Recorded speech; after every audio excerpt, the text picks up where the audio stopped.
très intéressante. On parle de la polygamie qui est une pratique très ancienne dans nos sociétés enracinées, n'est-ce pas, dans de nombreuses sociétés africaines. Si certains la défendent au nom de la tradition ou au nom de toute autre chose, d'autres, par contre, trouvent un frein, n'est-ce pas, un frein au modernisme, un frein même justement à ce qu'on appelle l'égalité des sexes. Et ce matin, Espace Miné pose donc la question, celle de savoir est-ce que l'Afrique peut se détacher de la polygamie? On en parle tout au long de cette émission avec nos experts, consultants, analystes, invités sur ce plateau qui ont bien voulu nous apporter, n'est-ce pas, leur avis, leur sagesse, n'est-ce pas, autour de la question. On en parlera, mais avant, on aura fait le tour un kiosque pour prendre la température informationnelle à travers la revue de la presse. Nous aurons également avec notre consultant Pierre Blériot-Niemek eu la sagesse de ce matin et bien évidemment la dénonciation de ce fait de société que l'on n'apprécie pas à la maison, que l'on n'apprécie pas dans la société et que nous avons le devoir de dénoncer. Mesdames, Messieurs, lorsque tout ceci est dit, permettez-moi d'entrer de plein-pied dans cette émission en saluant, en recevant chaleureusement nos invités. Sur ce plateau, ils sont parmi nous. Je commence à ma droite. C'est un visage que vous connaissez certainement bien. Lui, c'est Bertrand Tuenkam. Il a bien voulu nous accompagner aujourd'hui. Bien le bonjour et surtout très bon vendredi. Merci, bonjour également à toi Viviane Andrea. Bonjour à l'endroit des téléspectateurs d'Info Télévision, notamment les Kidam, les Rastaquaires et les Tantampions de notre continent. Merci de m'avoir convié à cette messe intellectuelle. Et puisque vous voudrez parler de la polygamie, une très belle thématique, j'espère que l'auteur chamboulera dessus sur des questions relatives et que le Rubicon sera franchi dessus. Et j'espère qu'avec les autres panélistes, nous allons distiller de la bonne humeur. Bien évidemment, hein. En tout cas, nous, on n'en doute pas. On sait également que vous êtes très calés dans les questions de spiritualité. Et donc, forcément, quand on parle de polygamie, on n'est pas très loin de là. Donc, exactement. Je suis ici dans la casquette d'Aimé Césaire, dans Cahier d'un retour au pays natal, être la voix des sans-voix, l'espoir de ceux qui sombrent dans le cachot du désespoir. En tant que prince dans la région de l'ouest du Cameroun et notable ici à Yaoundé, je pense que la polygamie, ça vaut la peine que je sois là parce que pour le moment, je suis à 12 ans de mariage et je suis encore monogame pour le moment. Je suis malheureux et dans une perspective. Vous êtes malheureux? Malheureux parce que j'ai une seule femme pour le moment, mais j'espère avoir 2, 3 bientôt parce qu'elles sont en cours de téléchargement. J'espère que je serai heureux. Quelle déclaration! Quelle déclaration à l'entame de votre épouse, elle vous suit? Oui, elle me regarde et elle sait que ça ne se discute pas. Parce qu'un homme normal, bien construit, ne peut pas avoir une seule femme. Dans la Bible, personne n'était monogame. Ma femme, quand je l'ai épousée, elle savait qu'elle aura 3, 4 venant des régions différentes. La première, elle est la région de l'ouest du Cameroun. La seconde viendra du centre. Et la troisième viendra de l'extrême nord Cameroun. Vous voulez faire comme Pierre Blériot-Niemek, hein? Je vous vois venir. D'accord. En tout cas, merci d'avoir accepté notre invitation. Juste à côté de vous, le docteur Toth Abonné. Il est ontologue, métaphysicien et égyptologue. Que de grosses casquettes ce matin pour le bonheur de nos téléspectateurs. Bien le bonjour, docteur Toth, et bienvenue sur Espace Miné. Bonjour, bonjour ma soeur. Bonjour à tous les copanélistes. À toutes les sœurs et à tous les frères de combat pour la Renaissance africaine. Merci d'avoir accepté notre invitation et merci pour la touche traditionnelle. C'est très important de rester ancré, n'est-ce pas, à sa culture, à ses traditions. C'est un plaisir de savoir que j'ai encore un grand frère sur le plateau ce matin. Alors, une dame qui également sera avec nous durant ces 2 heures d'émission. Vous la connaissez, elle est avec nous chaque vendredi. Elle, c'est Jeanne Vondo, chef d'entreprise. Mais également, puisqu'on parle de vendredi traditionnel, elle est chef traditionnelle. Elle saura certainement nous apporter, n'est-ce pas, quelque chose en plus avec justement ce savoir qu'elle a de la tradition. Bien le bonjour, Jeanne Vondo. Et surtout, bienvenue. Bonjour Viviane Andrea et bonjour à tous les copanélistes qui sont là. Je suis vraiment heureuse d'être en compagnie de Bernard Vasson. Cela date de... En fait, il s'est éloigné de nous, mais il est toujours de la maison. Oui, et c'est mon beau-frère, donc j'aime bien le voir et j'aime bien... Avant qu'on le découvre. Oui, et non, je l'ai déjà dévoilé puisque c'est un homme public déjà. Et aussi, cette thématique de ce vendredi. Moi, je ne sais pas pourquoi vous aimez gâter mes vendredis. Je ne sais pas. On va nous parler des affaires de polygamie. Je ne sais pas si c'est Blériot qui veut contaminer tous les hommes à être polygames. Voilà. Mais certainement, nous allons en débattre pour pouvoir décourager certains hommes parce que la polygamie aussi, c'est pas donné à tout le monde. Hein. Et les femmes aussi qui acceptent souvent ces affaires-là, elles savent sur quoi elles comptent. Bon. Vous trouvez qu'elles sont naïves? Ah non, je n'ai pas parlé d'ingénuité, mais j'ai dit seulement que les femmes, là, vraiment, quand vous êtes dans un foyer polygamie, il faut arrêter le terreau par les cornes, c'est un combat éternel d'être dans la polygamie. Donc, de toutes les façons, je ne vais pas donner mon avis maintenant, mais bon, je vais donner une sagesse traditionnelle tout à l'heure. D'accord. Merci beaucoup d'être là et de défendre la gente féminine ce matin, hein, parce que la polygamie, ce n'est pas toujours le bon choix. Voilà. En tout cas, vous ne serez pas seul sur ce plateau à défendre ce point de vue, même si je me dois d'être modératrice et neutre. Alors, à ma gauche, c'est un visage que vous connaissez déjà sur le plateau de Espace Miné. Il a beaucoup d'expérience hein, quand on parle voilà, de ce métier d'avocat. Voilà, c'est un avocat, il est juriste de formation et voilà, très souvent, vous aimez également ces prises de parole sur les plateaux, et particulièrement ce plateau de Espace Miné. Ça fait longtemps qu'il n'avait plus fait une apparition, n'est-ce pas, sur le petit écran. Aujourd'hui, il a bien voulu être parmi nous. Merci de nous faire cet honneur, cher Bernard Basson. Bienvenue sur ce plateau de Espace Miné, c'est un plaisir. Bonjour Madame Bessara, bonjour à tous les copanélistes co-discutants ce matin. Un bonjour spécial au docteur Tot, avec qui j'ai une filiation que j'ai découvert il n'y a pas très longtemps. Il a travaillé aux côtés d'un Bombok qui est mon parrain, parce que tout le monde sait que je suis en phase terminale, je vais insister là-dessus. Bonjour à tous les fils et filles ressortissants du peuple Bassam, Po, Bati, où qu'ils se trouvent à travers le monde. Un bonjour spécial à Monsieur Dieudonné Vin, que je n'ai pas vu depuis un moment, mais je lui laisse quand même un bonjour spécial, ainsi qu'à Parfait ici, et toi, et merci de m'avoir invité ce matin, Madame Bessel. C'est un plaisir de vous avoir également ce matin, hein, avoir la jeunesse sur le plateau de Espace Miné, ça fait beaucoup de bien, ça donne espoir. Hein.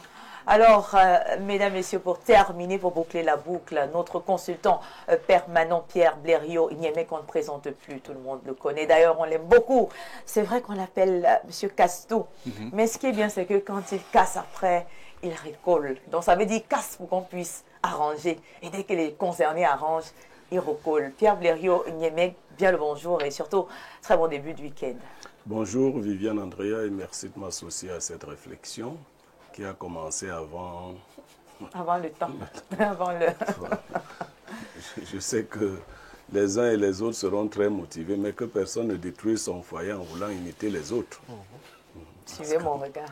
Non, c'est pour taquiner un peu. Je suis heureux d'être là. Vous pouvez le ressentir dans ma voix un peu enrouée. Oui, la soirée, elle était très humide hier. Et moi, je suis un enfant fragile. Je pense que quand on est polygame, soirée humide. Non, je suis un enfant fragile. Je suis un enfant fragile. Oh, je suis heureux d'être là ce matin. Merci encore. Alors, merci à vous d'avoir accepté notre invitation. Mesdames, Messieurs, le panel, il est présenté. Peut-être avant de poursuivre, on a la conférence publique UIM Messoul Shemso, mat organisée par Tot Abonné de la vision africaine du monde comme modèle du développement spirituel, scientifique et socio-politico-économique de l'Afrique noire. Il s'agit de quoi? Oui, il s'agit d'une conférence inédite. Parce que les gens sont habitués au panafricanisme. Là, nous abordons les choses à partir de leurs racines. Parce que dans la tendance panafricaine, on trouve tous les mouvements idéologiques. C'est une mosaïque de pensée qui prône la renaissance de l'Afrique. Mais on ne sait pas sur quel enracinement et autour de quelle vision du monde.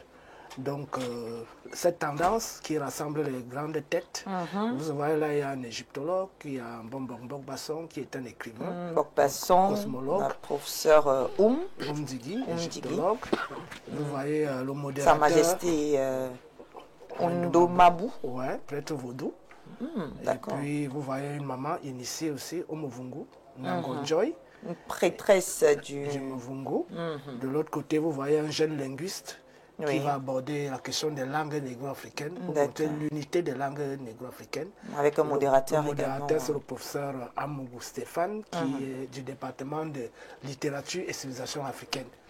Donc c'est vraiment une conférence qui devrait mobiliser beaucoup plus la jeunesse, parce que nous savons qu'il y a une tranche d'âge qui a déjà traversé et qu'on ne peut plus ramener sur certains sujets. Parce qu'un arbre qui est déjà tordu, si on fait l'effort de le redresser, il va se casser. Donc c'est une conférence qui interpelle beaucoup plus la jeunesse, car la renaissance africaine est entre les mains de cette jeunesse-là. D'accord. Le thème déjà est révélateur, s'il faut le reprendre, de la vision africaine du monde comme modèle du développement spirituel, scientifique et socio-politico-économique. Cela signifie simplement que la vision africaine du monde intègre le volet spirituel, c'est-à-dire qu'il y a une théologie africaine que les Africains doivent connaître, au-delà de ce que dit la Bible, au-delà de ce que dit le Coran, où est la place de la vision africaine. Et donc c'est une vision qui intègre le spirituel, le scientifique, le politique, l'économique et le social. D'accord, de toute façon, merci pour l'initiative. Le rendez-vous, c'est donc samedi 26 avril 2025 au Palais des Sports de Yaoundé, lorsqu'il sera à 10h précises. Et donc, on va y aller avec le premier arrêt de cette émission, la sagesse du jour. Nous repassons la parole à Pierre Blériot Niemek. Rebonjour. Rebonjour. La sagesse de ce jour dit, plante-toi comme un arbre. Plus le vent souffle, plus tes racines s'affermissent. Plante-toi comme un arbre, plus le vent souffle, plus tes racines s'affermissent. Oui. Autrement dit. Autrement dit, ce sont les épreuves qui renforcent notre solidité, comme l'arbre qui tient debout face à la tempête.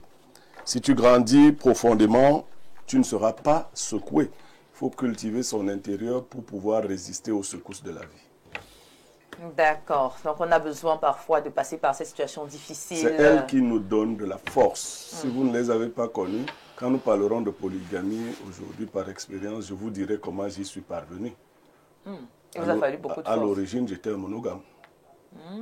Ça n'a pas été facile. C'est une femme qui m'a formé.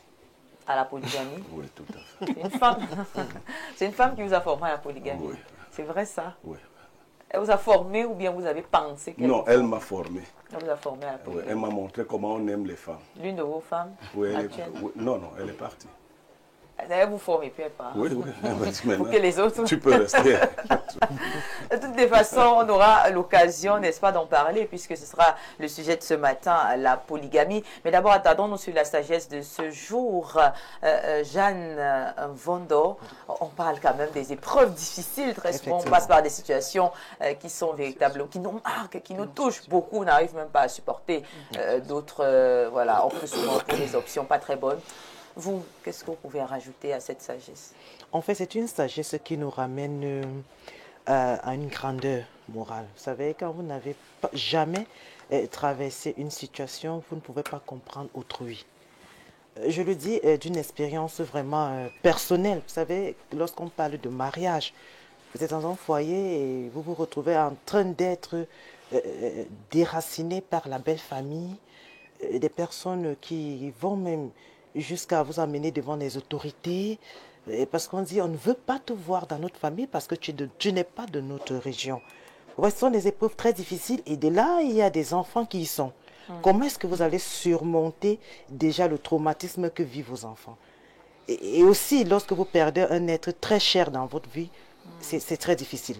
Donc, la sagesse de ce matin nous remonte et fait de nous d'autres personnes d'avoir d'autres visions de vie et rester debout. Parce qu'on n'est pas fait pour être anéanti par une situation, la situation plutôt d'être sous nos marges. Donc ce matin, nous appelons aussi nos téléspectateurs qui nous regardent à la maison de pouvoir comprendre que la sagesse du jour de ce matin, si vous êtes dans une situation pareille, vous devez être plus fort. Et comme je le dis toujours, il n'y a rien sans Dieu. Donc lorsque vous tenez Dieu entre les mains, aucune situation ne peut être tenace à vos yeux ou sous vos mains. D'accord, merci beaucoup, docteur. Très belle, mais alors très belle citation, je ne sais pas, au proverbe en ce vendredi. Maintenant, surtout quel cadre avec la thématique du jour? Oui. L'arbre et les racines, pour moi, c'est une très belle image parce que ajouter à ça, à cet arbre et à cette racine, il faut y ajouter la terre. L'arbre est planté sur quelle terre? Est-ce que c'est sur une terre aride? Est-ce que c'est sur une terre riche et fertile? Maintenant, le type de terre va produire quel fruit? J'espère que c'est un arbre fruitier aussi. Parce que le meilleur arbre, c'est aussi celui qui produit les fruits. Donc, la pensée, elle est profonde. Et la question d'enracinement, et la question de la terre, et la question des fruits, nous interpelle effectivement sur la question de vision du monde. Car le type de terre qui reçoit l'arbre et qui fait pousser l'arbre, et lequel arbre produit les fruits, quel type de fruits, est-ce que ce sont des bons fruits? Donc chaque arbre est jugé donc au type de fruits qu'il produit. Donc nous voyons en cela la question d'enracinement culturel, la question de solidification existentielle et la question d'ambiance, c'est-à-dire ce vers quoi l'arbre donne. Est-ce que l'arbre a accès au soleil pour que cet arbre puisse croître normalement? Est-ce que cet arbre a la faveur d'être dans une zone tempérée et chaude où il pleut, et etc., etc. Donc ça intègre plusieurs choses, et cette pensée intègre plusieurs aspects de la réalité en fait. D'accord, merci. On peut développer autrement. Merci beaucoup Bertrand. Tchouenkam, on dit se planter comme un arbre. Est-ce que c'est déjà facile de se planter comme un arbre? Comment faire pour pouvoir... parce que vous savez, cela y va également de la personnalité. Si vous n'avez pas grandi dans un environnement assez difficile, très souvent, vous n'avez pas la force psychologique, vous n'avez peut-être même pas une personnalité assez forte pour pouvoir supporter certaines choses. Et pourtant, aujourd'hui, le conseil, c'est de supporter ces difficultés-là pour pouvoir atteindre un certain niveau. Mais c'est une très bonne... moi, je crois que c'est une très bonne pensée. Autrement dit, ma compréhension, c'est que si on ne sait pas où on sort, on ne saura pas où on va. Il faut être enraciné dans ses us et coutumes. Nous ne sommes pas des esclaves des temps modernes, nous ne sommes pas dans la posture de Fanfanon qui avait déjà commis l'ouvrage Peau noire, masque blanc, parce qu'aujourd'hui, nous refusons nos réalités. Moi, j'ai été en France, j'ai fait la France 3 fois, je me suis rendu compte que même les Blancs ont leur tradition. Et si nous n'avons pas de tradition, si nous ne sommes pas enracinés dans nos us et coutumes, on ne va pas aller. Il faut savoir aussi que le chemin du bonheur est harassant et contraignant. Et chaque fois que nous avons des difficultés dans la vie, on doit tous se demander d'où sortons-nous? Où est-ce que je suis en train d'aller? Parce que si on ne sait pas où on sort, on ne saura pas où on va. Et à chaque moment, posez-vous toujours la question, c'est de savoir qui était mon grand-père, qui était mon arrière-grand-père, comment est-ce qu'ils ont vécu, où est-ce que je suis en train d'aller. Si vous ne vous posez pas de bonnes questions dans la vie, vous n'allez pas pouvoir avancer, André, ça sera difficile. D'accord, ce sera véritablement difficile. Merci beaucoup, n'est-ce pas, pour votre compréhension de la sagesse de ce matin, Bernardo Basson, qui également, dans tous les domaines, on a besoin très souvent de cette maturité-là, parce que je pense qu'on parle d'une certaine maturité, une belle métaphore de résilience. Voilà, plus le vent souffle, plus les racines s'affermissent. Comme pour dire, plus voilà, le temps passe, plus on devient plus fort face aux situations, on est tempéré, on est tolérant, on est au-dessus, et puis voilà, rien ne nous affecte plus tellement. Quelle est votre appréciation de cette sagesse du jour? La vue dépend du regard. La pensée de M. Yemek peut se décortiquer sur 9 dimensions totalement différentes, mais je vais prendre uniquement les 3 premières en quelques secondes. La première, c'est la dimension de la projection imagée, c'est-à-dire tout de suite, le téléspectateur qui écoute ce que M. Yemek dit visualise un arbre et ses racines, se disant que la taille du tronc et la qualité du feuillage seront tributaires de la profondeur et de l'intensité de la maturation des racines. Mais en deuxième dimension, j'invite des individus, les humains, autant qu'ils soient, quels qu'ils soient, à intégrer le volet symbolique. C'est-à-dire, aujourd'hui, beaucoup de personnes disent qu'elles souffrent. Elles disent que la vie est difficile, elles disent qu'elles ont des peines. Mais une fois qu'on franchit la première dimension, on va dans la seconde, celle du symbolisme, ils vont tout de suite intégrer qu'il faut voir en ces difficultés, en ces peines avancées, évoquées ou dites, des outils que la vie met sur leur chemin, que la nature, que l'immanence profonde met sur leur chemin afin de leur permettre de renforcer chaque aspect de la personnalité. Il ne faut pas dire que je souffre, il faut dire je passe des étapes pour être quelqu'un de meilleur. Je passe des épreuves pour être quelqu'un de plus fort. Et la troisième dimension, c'est celle de l'exploitation, c'est-à-dire savoir désormais utiliser chaque difficulté avérée, chaque peine avancée, chaque idée de souffrance matérialisée comme étant un carburant sur chaque aspect de la vie. Donc, si aujourd'hui je me suis mise en colère parce que Madame Bessala m'a offensé, que je ne considère pas cela comme une attaque, comme une souffrance, mais comme une invite à travailler sur ma tempérance, sur ma pondération, sur ma délicatesse. Si Madame Vendor aujourd'hui m'a insulté et que je me suis senti humilié, que je comprenne que l'humiliation n'est qu'une pseudo-émotion, mais qu'elle n'est pas utile. Pardon? Est-ce que toi tu as déjà eu une situation qui finalement t'a rendu fort? Fort. Oui, j'en ai connu beaucoup que je ne dirais pas forcément à la télé. J'ai eu, par exemple, j'ai eu une situation en 2018. Je me suis fourré dans une affaire financière qui ne s'est pas très bien passée pour moi. Je me suis fait arnaquer quelques-uns aussi. Mais certains proches, vous voyez, des gens avec qui vous avez vécu, certains proches m'ont étiqueté, m'ont taxé de ci ou de ça. Après, moi, plutôt que de déprimer, de sombrer, de me noyer, je me suis dit non, c'est plutôt l'occasion pour moi de renaître, de m'enraciner. Et j'ai vu donc ces jugements, ces tansements, ces admonestations, ces blâmes, ces critiques, ces brimades, comme des différentes sources d'énergie pour devenir l'homme que je suis aujourd'hui. Donc aujourd'hui, je suis complètement fier. Ce sont ces personnes qui peut-être sont aujourd'hui gênées quand elles me voient. Mais moi, je suis lumineux, je vibre haut, je brille davantage. Je suis content d'être ce que je suis. Ça se voit d'ailleurs. Merci beaucoup, Pierre. Pierre Blérou-Niemek, votre sagesse. Est-ce que c'est pour dire que quelqu'un qui ne traverse pas des tempêtes reste donc fragile? Ben, quand elles arriveront, qu'est-ce qu'il fera, les tempêtes? Ça va les emporter directement. Il vaut mieux les avoir traversées quand on est plus jeune. Oui. Je dis souvent, on voudrait mieux, par exemple, que votre mari ou votre femme vous quitte quand vous avez moins de 50 ans. C'est bien. Vous avez encore le cardio. Le cœur, c'est pour pomper le sang. Ah ben finalement, il pompe autre chose. Il pompe autre chose, on a l'impression. Quelle est la véritable mission du cœur? Non, le cœur, il y a le cœur biologique, mais il y a le cœur symbolique, vous voyez. Oui, il y a le cœur biologique, c'est celui qui pompe le sang. Mais le cœur symbolique, c'est la source de la vie. On a deux cœurs. Oui, tous les organes sont en double. Oui. D'accord. Oui, tous les organes sont en Donc on a deux cœurs. Oui, bien sûr. On a deux. Oui, on a deux cœurs. Oui, c'est avec ce cœur-là que les Grecs appellent le thumos qu'on a la vraie pensée. C'est vrai qu'à l'école, on ne nous apprend pas ça. À l'école, non, bon, pas au début de l'école. Au fur et à mesure que vous évoluez, le maître d'école primaire ne sait pas qu'il y a deux cœurs. Ah. Plus tard, on vous dira qu'il y a deux cœurs. La Bible dit: garde ton cœur plus que tout, car de lui proviennent les sources de la vie. Madame, si je peux ajouter un truc, pas pour qu'on puisse savoir que c'est le sage, mais sur la double dimension organique, il y a une différence entre la vue et la clairvoyance. D'accord, entre l'autre. C'est que la vue, c'est un simple organe. La clairvoyance, c'est au-delà. C'est-à-dire, même ce qui ne semble pas visible pour les autres, vous arrivez à voir. Ça, c'est de la sagesse. Il y a une différence entre l'audition et la clairaudience.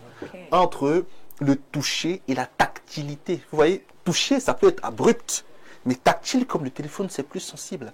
Donc, il y a une double dimension organique sur les organes de sens. La dimension basse, c'est la civilisation. La dimension haute, c'est la métaphysique. D'accord, merci beaucoup pour la sagesse du jour. Même si on sait que tout le monde ne réagit pas de la même façon face aux épreuves, face aux difficultés, mais il est quand même préférable d'apprendre à tenir, à ne pas baisser les bras, à ne pas se laisser abattre par les premières difficultés de la vie, parce qu'il y en aura toujours, il y en aura toujours. Et donc voilà, tant qu'on est sur la terre, on est appelé à faire face à des situations difficiles. On dit il y a des jours avec, il y a des jours sans, il y a des moments de joie, il y a des moments de difficulté. On devrait être préparé à cela en se plantant comme un arbre. Voilà, je vais utiliser l'expression de la sagesse du jour de ce matin. Mesdames, Messieurs, on va refermer la page consacrée à la sagesse du jour. On va prendre une transition et juste après on se retrouve pour la suite de l'émission.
Retour sur le plateau, mesdames, messieurs, place à la dénonciation de ce vendredi matin. Nous levons le voile sur une situation qui dérange et nous donnons la parole, non pas à Pierre Blériot-Niemek, mais plutôt à Bernardo Basson. La dénonciation de ce jour. Dénonciateur maison. Ah, le dénonciateur maison. Il faut le dire. Magnifique. Je reviens, je prends mes habitudes. D'accord. Alors aujourd'hui... au sage de souffler. Oui, il souffle un peu. Voilà. Il n'est pas vieux, mais il souffle un peu quand même. Il se fait déjà vieux. Bon, Il n'est pas noir comme ça, hein, vraiment. Bernard est noir. Vous exagérez. Il est un peu brun, un peu clair. Pas brun, il n'est jamais brun. Moi, je le vois noir là. Il est noir, mais pas comme tu as vu. Bébé. Ok. Je saisis toi, monsieur. Bernardo Basson, allons-y avec la dénonciation. il faut me respecter. Hein. Oui, je suis quand même le sucre national. Je te C'est pas parce respecte. que j'ai fait quelques mois sans venir à l'espace. On a dit qu'un avocat n'est pas sucre. Donc, Un avocat est sérieux. il est sérieux. Il n'est pas sucre. Il n'a pas les Madame de pressions Salah, comme ça. aujourd'hui, c'est une dame qui est retraitée qui pose son problème. Elle s'appelle Madame Nanga Irène. D'accord. Elle est originaire de l'Est Cameroun et elle a officié presque toute sa carrière comme institutrice du côté d'Abomban. Elle a pris sa retraite et depuis qu'elle est en retraite, elle a déposé son dossier auprès de son ministère d'attache, mais elle ne perçoit pas encore ses droits de retraite comme il se devrait. Donc elle sollicite que du côté du ministère de l'Éducation de base et du ministère des Finances, que les autorités se souviennent d'elle et essaient de mettre en place ce qu'il faut afin qu'elle perçoive sa retraite. Donc Madame Nangaïren se plaint, elle considère qu'on l'a peut-être oublié de ce côté-là et sollicite vraiment, je ne vais pas dire la clémence, mais la diligence des agents du Minédub afin que son dossier soit traité et qu'elle puisse rentrer dans ses droits de pension. Vous savez, à un certain âge, on a besoin de médicaments, on a besoin d'autres commodités pour pouvoir s'en sortir. Elle ne les a pas et du coup, elle se plaint. D'accord. J'ai pensé apporter son cas ce matin. D'accord. Voilà, la dénonciation du jour à une dame qui se plaint donc d'avoir été oubliée dans son ministère après avoir déposé des dossiers pour une affectation. Non, pour percevoir ses droits de retraite. Elle est retraitée déjà et depuis qu'elle a déposé son dossier pour que sa pension retraite puisse soit naturellement octroyée, elle ne perçoit pas normalement plus de 2 ans déjà. Plus de 2 ans déjà. D'accord, merci beaucoup. Hein. On va donc soumettre le problème à l'appréciation de nos différents panélistes de ce matin. Alors, Jeanne Vendon, quelle est votre appréciation, n'est-ce pas, face à la dénonciation de ce matin? Déjà, je pourrais me mettre à la place de cette dame-là, parce que lorsque nous avons travaillé, nous sommes appelés à pouvoir récolter notre dû. Et je ne sais pas depuis combien de temps cette maman est allée en retraite. Et même si elle est allée en retraite, elle était du privé ou du public. Elle était du public. Notamment, elle devrait déjà percevoir sa pension retraite. Mais déjà, nous savons comment ça se passe à des moments, parce qu'elle n'est pas le seul cas. Moi, j'en connais aussi qui sont dans cette véhémence-là, qui n'ont pas la possibilité de pouvoir être entrés en possession de leur retraite, de leur pension retraite. Donc, ce matin, comme l'a fait Bernardo, nous pensons que le message est passé et que le ministère de l'Éducation de base, puisque c'est son ministère d'attache qui devrait prendre soin de cette maman-là. Et déjà, est-ce qu'elle a déposé son dossier? Et si elle a déposé son dossier, elle a déposé son dossier à qui? Est-ce que le dossier est complet? Est-ce que c'est aussi complet? On pourrait aussi se poser la question. Parce que qu'à des des moments, fois, on dépose des dossiers, mais le dossier est incomplet. Et certainement, il y a des documents qui manquent et elle ne sait pas. Il vaudrait mieux qu'elle puisse aller vers les personnes concernées, se renseigner mieux au niveau des pensions retraite, qu'on puisse lui dire, voilà maman, voilà ce qu'il faudrait faire. Et que lorsqu'elle arrive, qu'on ne puisse pas la duper. Parce qu'à des moments, lorsque des mamans arrivent comme ça, la dame même que vous retrouvez en face de vous, qui sera aussi retraitée plus tard, elle commence à vous demander des petites sommes d'argent, ou bien, oui, il faudrait aussi qu'un œil soit mis dessus. Donc, il faudrait la maman qu'elle reparte vers ces personnes-là. C'est vrai, nous avons dénoncé le problème, mais qu'elle reparte et qu'elle puisse prendre des renseignements plus appropriés. Et déjà aussi, c'est une maman, bon, en offre, je le ferai, je lui donnerai le numéro d'un monsieur, qu'elle appellera monsieur, le DGA, monsieur Panda Apollinaire, qui pourra mieux aider cette maman à pouvoir s'en sortir de son problème. D'accord, voilà. Merci beaucoup pour votre analyse, docteur Thor. C'est une dame qui réclame juste son droit, un droit fondamental pour lequel elle a cotisé durant toutes ces années. Elle ne voudrait plus être traitée comme un dossier oublié. Elle voudrait juste entrer, n'est-ce pas, voilà, dans ses droits. Voilà. Est-ce que ce n'est pas justifié quand même? Bien évidemment, c'est justifié parce que chaque chose, chaque tâche qu'on fournit dans la vie, chaque œuvre qu'on accomplit dans la vie mérite une récompense. Et d'autant plus qu'elle a passé toute sa vie au service de l'État camerounais. Et à un certain moment, elle a des charges qu'elle devrait assumer, d'ailleurs qu'elle a accumulées. Je pense qu'elle a des enfants, peut-être déjà des grands-enfants, puisqu'elle est en retraite. Il est donc normal qu'elle réclame son dû. Bon, maintenant, la procédure, je ne sais pas si elle a suivi la bonne procédure, si elle a déposé le dossier au bon endroit, si le dossier est complet.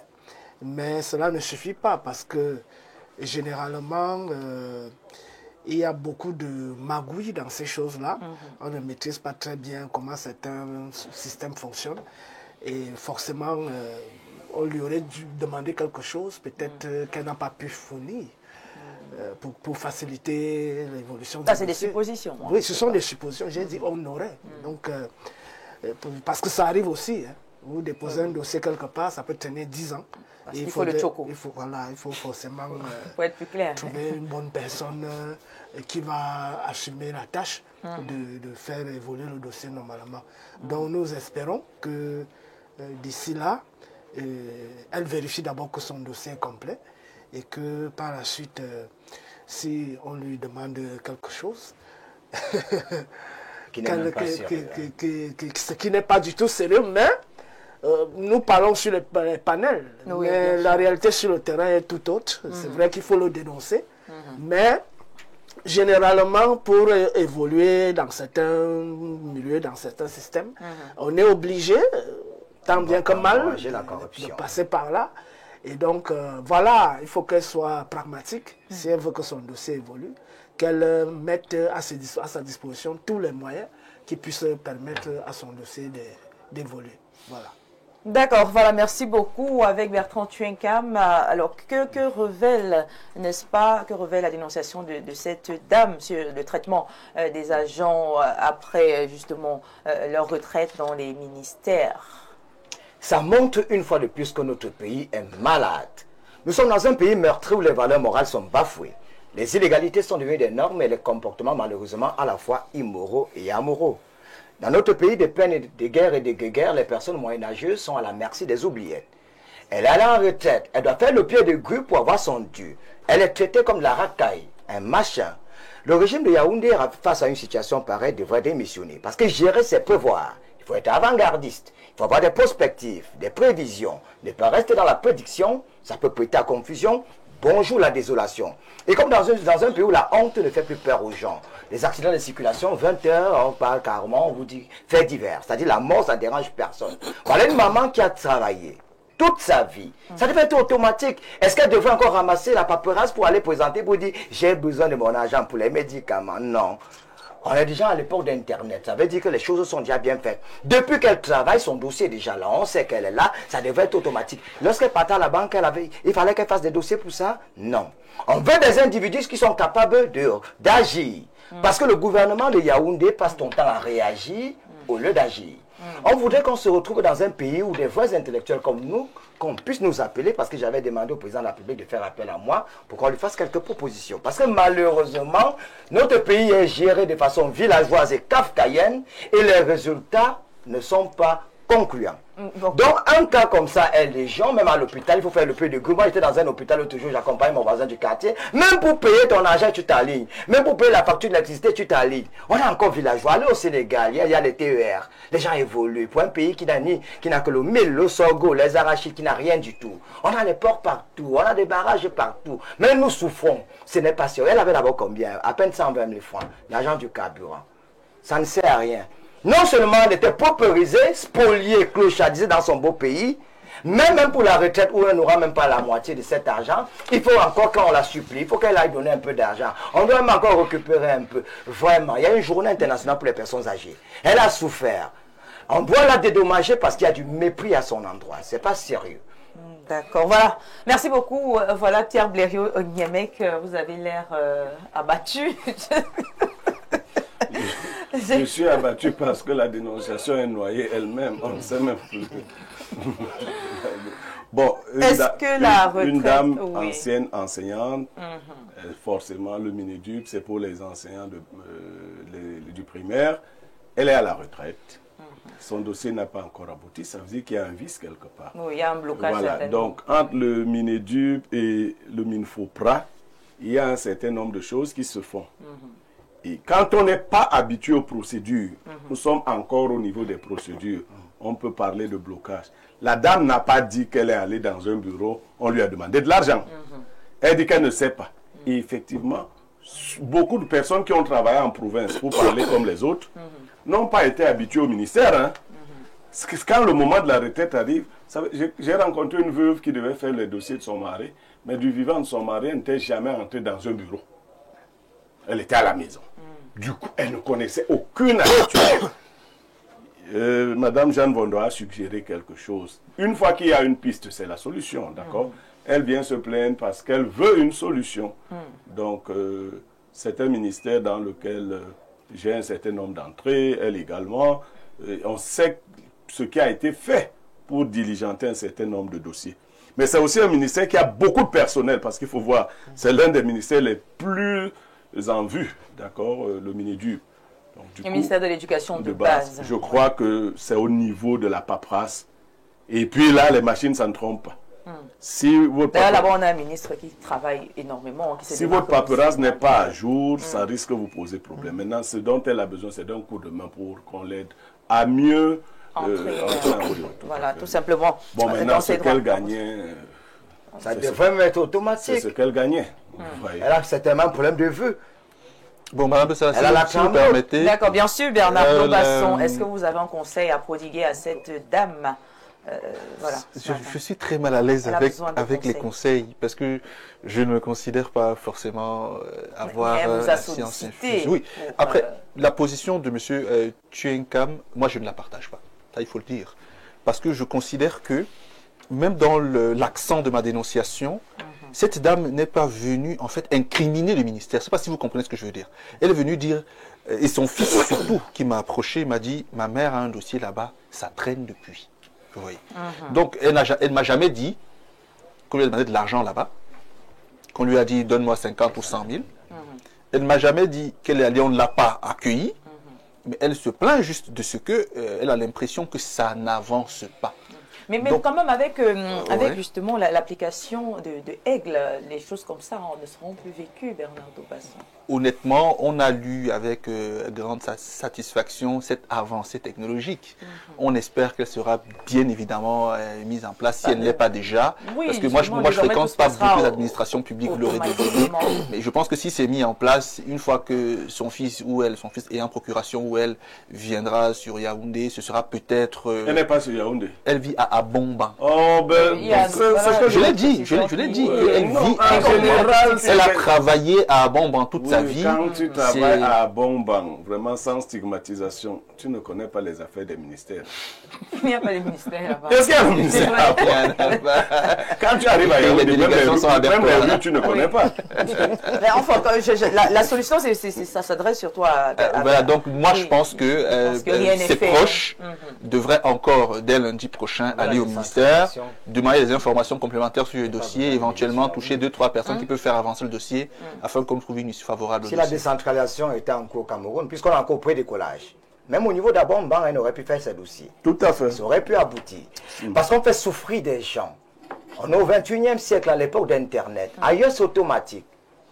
Oui, mais voilà une solution que le MIFOPA vient de mais c'est salutaire, mais on est toujours en train d'attendre la fin. On est toujours dans une phase de puberté tardive. Il faut faire des choses un peu plus tôt. On va. C'est ça qui dérange avec notre pays.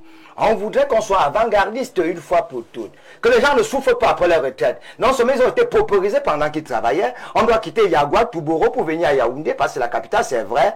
Mais la décentralisation, on en est où? Ça monte une fois de plus que rien n'est fait. On a donné la chèvre, on a gardé la corde.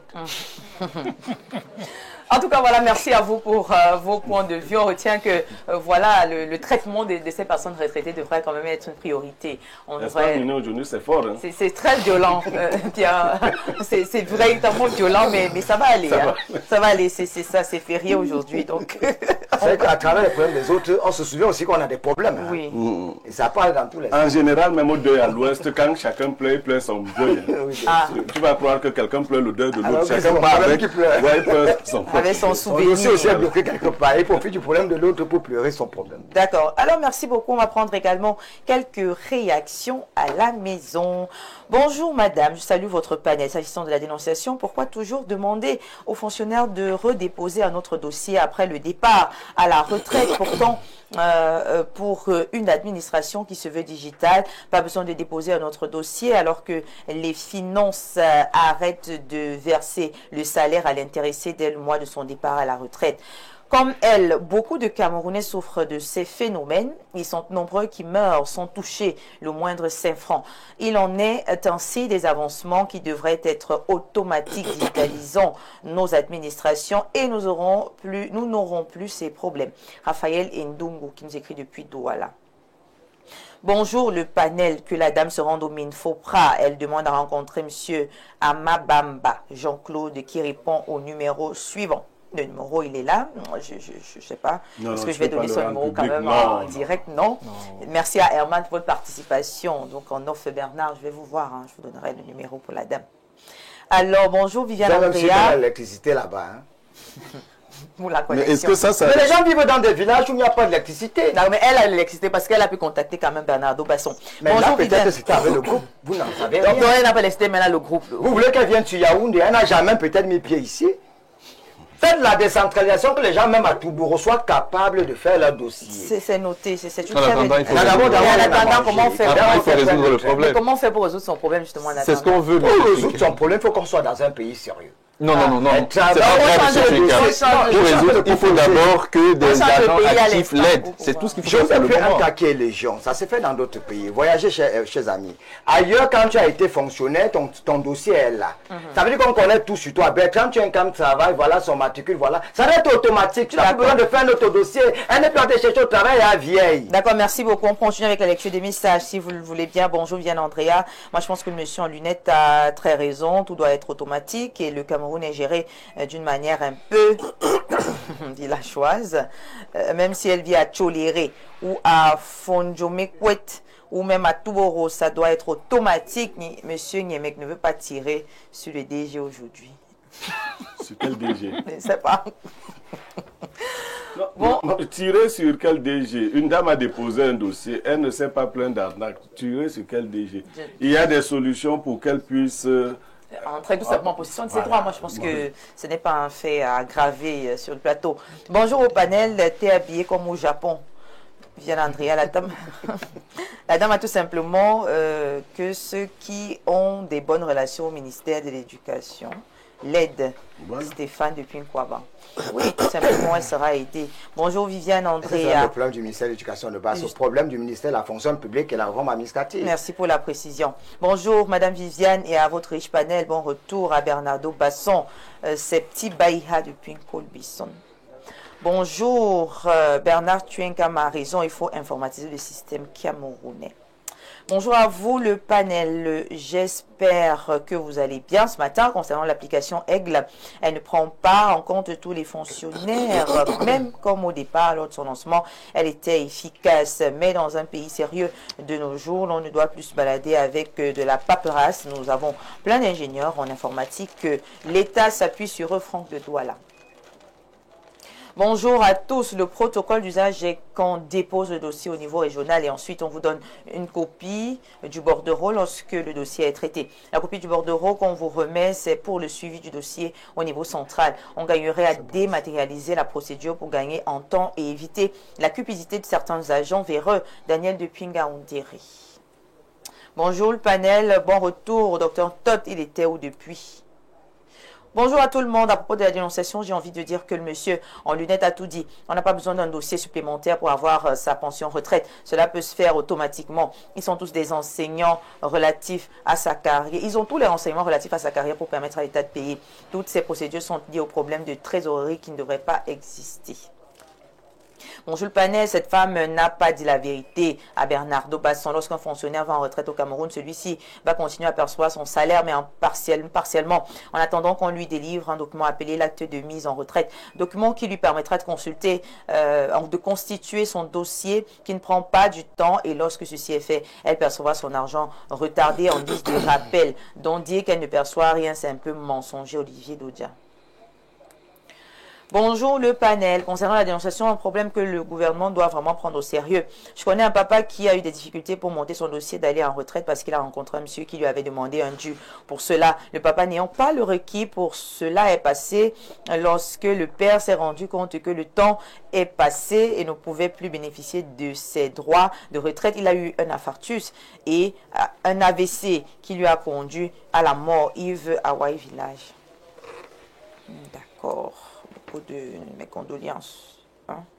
Bonjour à tout le panel. Bon retour à Bernardo Basson. Au sujet de la dénonciation, ce ministère est très compliqué. La belle-mère de ma soeur m'a confié son dossier et j'ai déposé la demande d'arrêté de mise en retraite depuis plus de 6 mois sans retour et je peux vous assurer que le dossier est bel et bien complet. La concernée est en retraite depuis 2002. J'étais dans ces services pour vérifier l'état du dossier et ils m'ont dit que ce service est arrêté parce qu'on a changé le logiciel et qu'il fallait d'abord former le personnel. C'est Boris de Biting. Bonjour sur le plateau, très éloquent, mon voisin Bertrand, c'est Romaric depuis à Féméno, Yaoundé 7. Ah ouais, mon voisin, bonjour, hein, merci. D'accord, belle émission, surtout bon retour à Bernardo Basson, Yves et Simpson. Bonjour Viviane et bonjour au panel, dites à M. Basson qu'il a pris quelques kilos dont le barreau paye comme ça. Courage à lui, dites au monsieur qu'il faudrait d'abord proposer la solution aux problèmes qui se posent avant de faire des critiques. Nous sommes dans ce qu'il faut faire, nous sommes dans le ce qu'il faut faire et non dans le ce qu'on aurait dû faire. On a dit que gérer c'est prévoir. C'est une solution, hein? Ça se fait partout. Le Sénégal est bien, prospère, le Rwanda est bien.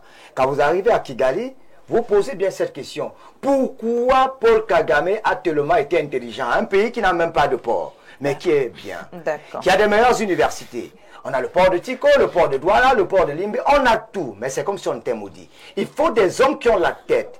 Il faut réfléchir. Il faut appeler Bertrand Tchenka. On a des vrais intelligents qui sont à la merci des oubliettes. On prend n'importe qui, on met là, des gens sont agrégés en agrégation qui ne foutent rien pour notre pays. Et on se retrouve là dans une poudrière. D'accord. Merci beaucoup. Bonjour au panel. Bernardo, tu as grossi, hein? On sent que madame s'occupe bien de toi. Mais il faut faire attention, sinon tu ne vas plus en cogner fort, ok? Il dit, voici la sagesse que je donne. L'escargot ne mange que parce qu'il se déplace. Bonjour, bon retour à Bernardo Basson. L'application Aigle ne fonctionne pas encore. Je suis enseignante secondaire, mais j'ai 2 avancements qui ne passent pas. Bon, c'est à vérifier aussi. C'est un problème d'application. C'est à vérifier. Bonjour Espace Mina, son riche panel. Beaucoup de nos parents sont dans la même situation, mais je partage entièrement l'avis du consultant 8G. Entre-temps, arrêtons de toujours accuser l'administration. Ça peut traîner, mais généralement, ça finit par sortir. Mais je crois qu'en 2032, tout sera révolutionné. Merci. Bonne suite d'émission. 2032. La fameuse date. La fameuse date. Bon, vendredi. 35.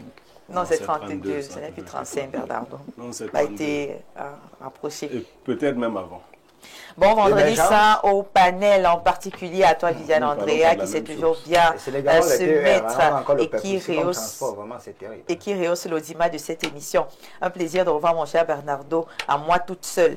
Nathalie, la belloise de luxe. Bernardo, à elle tout seul. Ok. Bernard Tchenkam. Pourquoi insister dessus, Madame Bessala? Je ne sais pas. J'ai lu le message.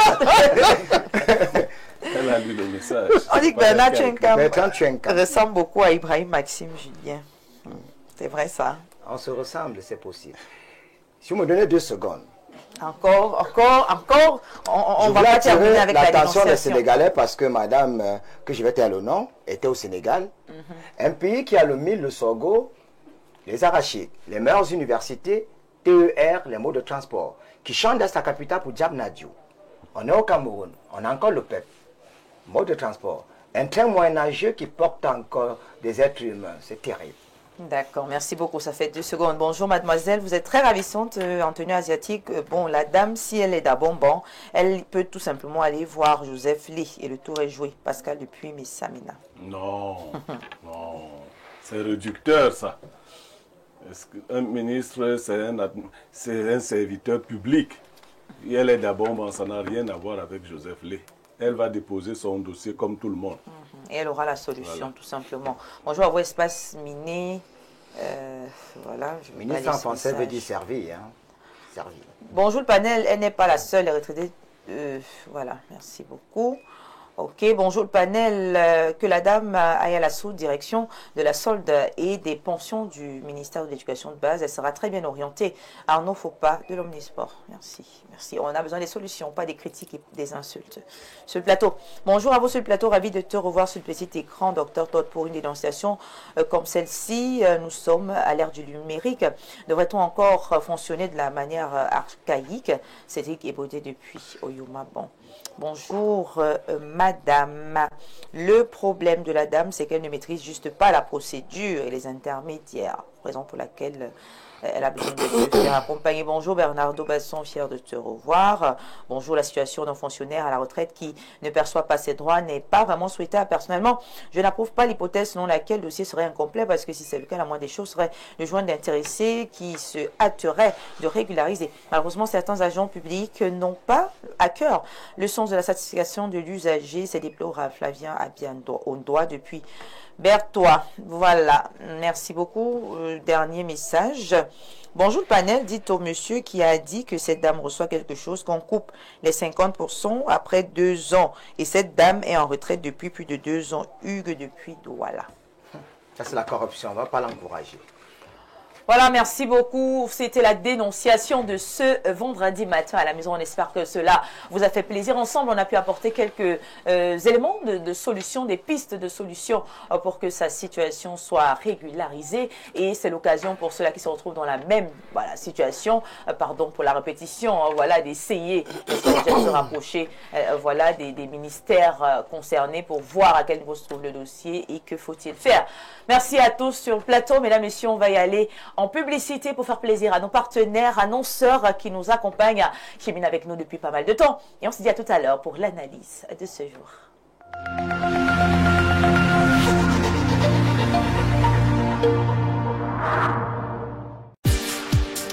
Vous rêvez d'un environnement de travail propre, sain et agréable pour vos équipes et vos clients? Vous recherchez un partenaire fiable, reconnu pour son professionnalisme dans le nettoyage de locaux? Béthane Cleaning Services, c'est l'exigence de qualité, la rigueur et la confiance depuis plusieurs années. Spécialiste de la propreté industrielle pour PME et grandes entreprises, notre équipe certifiée reste à l'écoute de vos besoins, quel que soit votre secteur d'activité. Nous vous proposons une gamme complète de prestations, entretien régulier de vos bureaux, nettoyage de fin de chantier, traitement des sols et des tissus, entretien des espaces verts, recyclage des déchets et nettoyage des vitres à l'eau pure. Une technique innovante et certifiée. Avec Béthane Cleaning Services, vous avez l'assurance d'un lieu de travail confortable, propre et respectueux de vos exigences. Appelez le 657 86 38 56.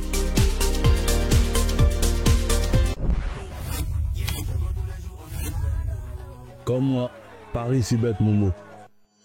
Ça dit qu'on n'est pas blindé, tous les jours. Chez BetMomo, ton premier pari est 100% remboursé. Inscris-toi vite sur www.betmomo.com, place ta mise et si ça ne rentre pas, on te rembourse intégralement. Joue l'esprit tranquille et profite du jeu. Offre soumise à condition.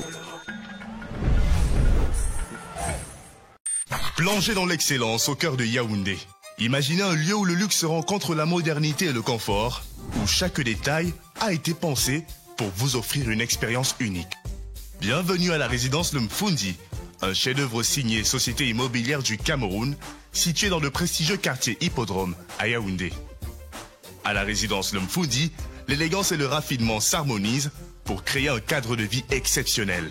Découvrez une offre inégalée, 152 appartements haut de gamme, des configurations T1 à T6 avec cuisine américaine et européenne, 954 mètres carrés d'espace de commerce en rez-de-chaussée, idéaux pour vos affaires. 4130 mètres carrés d'espace de stationnement, alliant intérieur et extérieur, pour un maximum de confort. 3070 mètres carrés d'espace commun, aménagés pour votre détente et votre bien-être. Chaque détail de la résidence Le Mfundi a été soigneusement étudié pour répondre à vos attentes. Pourquoi attendre? Offrez-vous la résidence de vos rêves dès aujourd'hui. Rendez-vous à la division commerciale et marketing de la Société immobilière du Cameroun sur l'avenue de l'Indépendance à Yaoundé. Société immobilière du Cameroun, la volonté de mieux vous loger. Vous rêvez d'un cadre idéal pour vos séjours à Yaoundé? Une seule adresse, Safari Hotel. Safari Hotel offre 40 chambres VIP et des suites et appartements ultra modernes. Le Safari Hotel, c'est aussi un bar-restaurant ultra chic, véritable carte postale, propice et discret pour vos moments de détente. Avec un parking avant et arrière sous vidéosurveillance et un groupe électrogène qui vous met à l'abri des coupures intempestives d'électricité. Le Safari Hotel dispose également des salles de banquet de 400-500 places, de conférences d'une capacité de 150 places, ainsi qu'un service traiteur pour vos événements. Votre hôtel 3 étoiles situé au quartier Sam dans le 3e arrondissement de la capitale, entre la SCDP et Garantie Express, est à 5 minutes du centre-ville. N'attendez plus, réservez au 694 77 74 68, 677 76 29 32. Au Safari Hotel, c'est vraiment du safari. Renaprove offre Masso Acte 5. Nous sommes en plein cœur du marché SOS et nous sommes venus à la rencontre du bénéficiaire de 750 000 francs CFA lors de l'acte 4 de la Masso. C'est un boucher. Nous allons savoir ce qu'il en a fait des financements offerts par la mutuelle d'assistance et de solidarité. Je m'appelle Benja Méfiré Jean-Claude. Ce financement a permis, 1, que j'augmente mon capital, et de 2, que j'envoie mes enfants à l'école, et de 3, pour que je me bâtis une belle maison dans mon village à Fouban. Moi-même, je prenais Masso comme les mises en scène. Mais quand moi j'ai gagné, j'ai vu que c'est du sérieux. Je les conseille, participer à Masso à 26 000 francs. Ce n'est pas du mensonge, c'est la vérité. Mesdames et messieurs, faites comme M. Méféré en faisant confiance à la mutuelle d'assistance et de solidarité de Renaprove SA.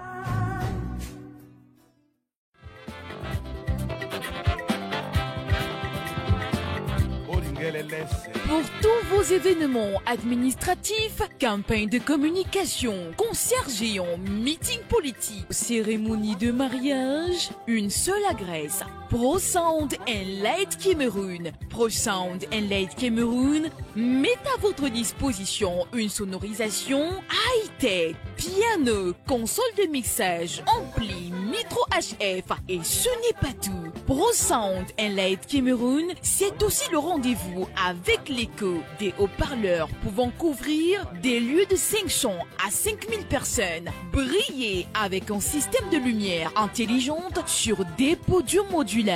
Pro Sound and Light Cameroun est situé à Olembe, Dubai City. Contact 654 85 81 03 673 58 07 62. Pro Sound and Light Cameroun, animez vos événements avec le bon matériel.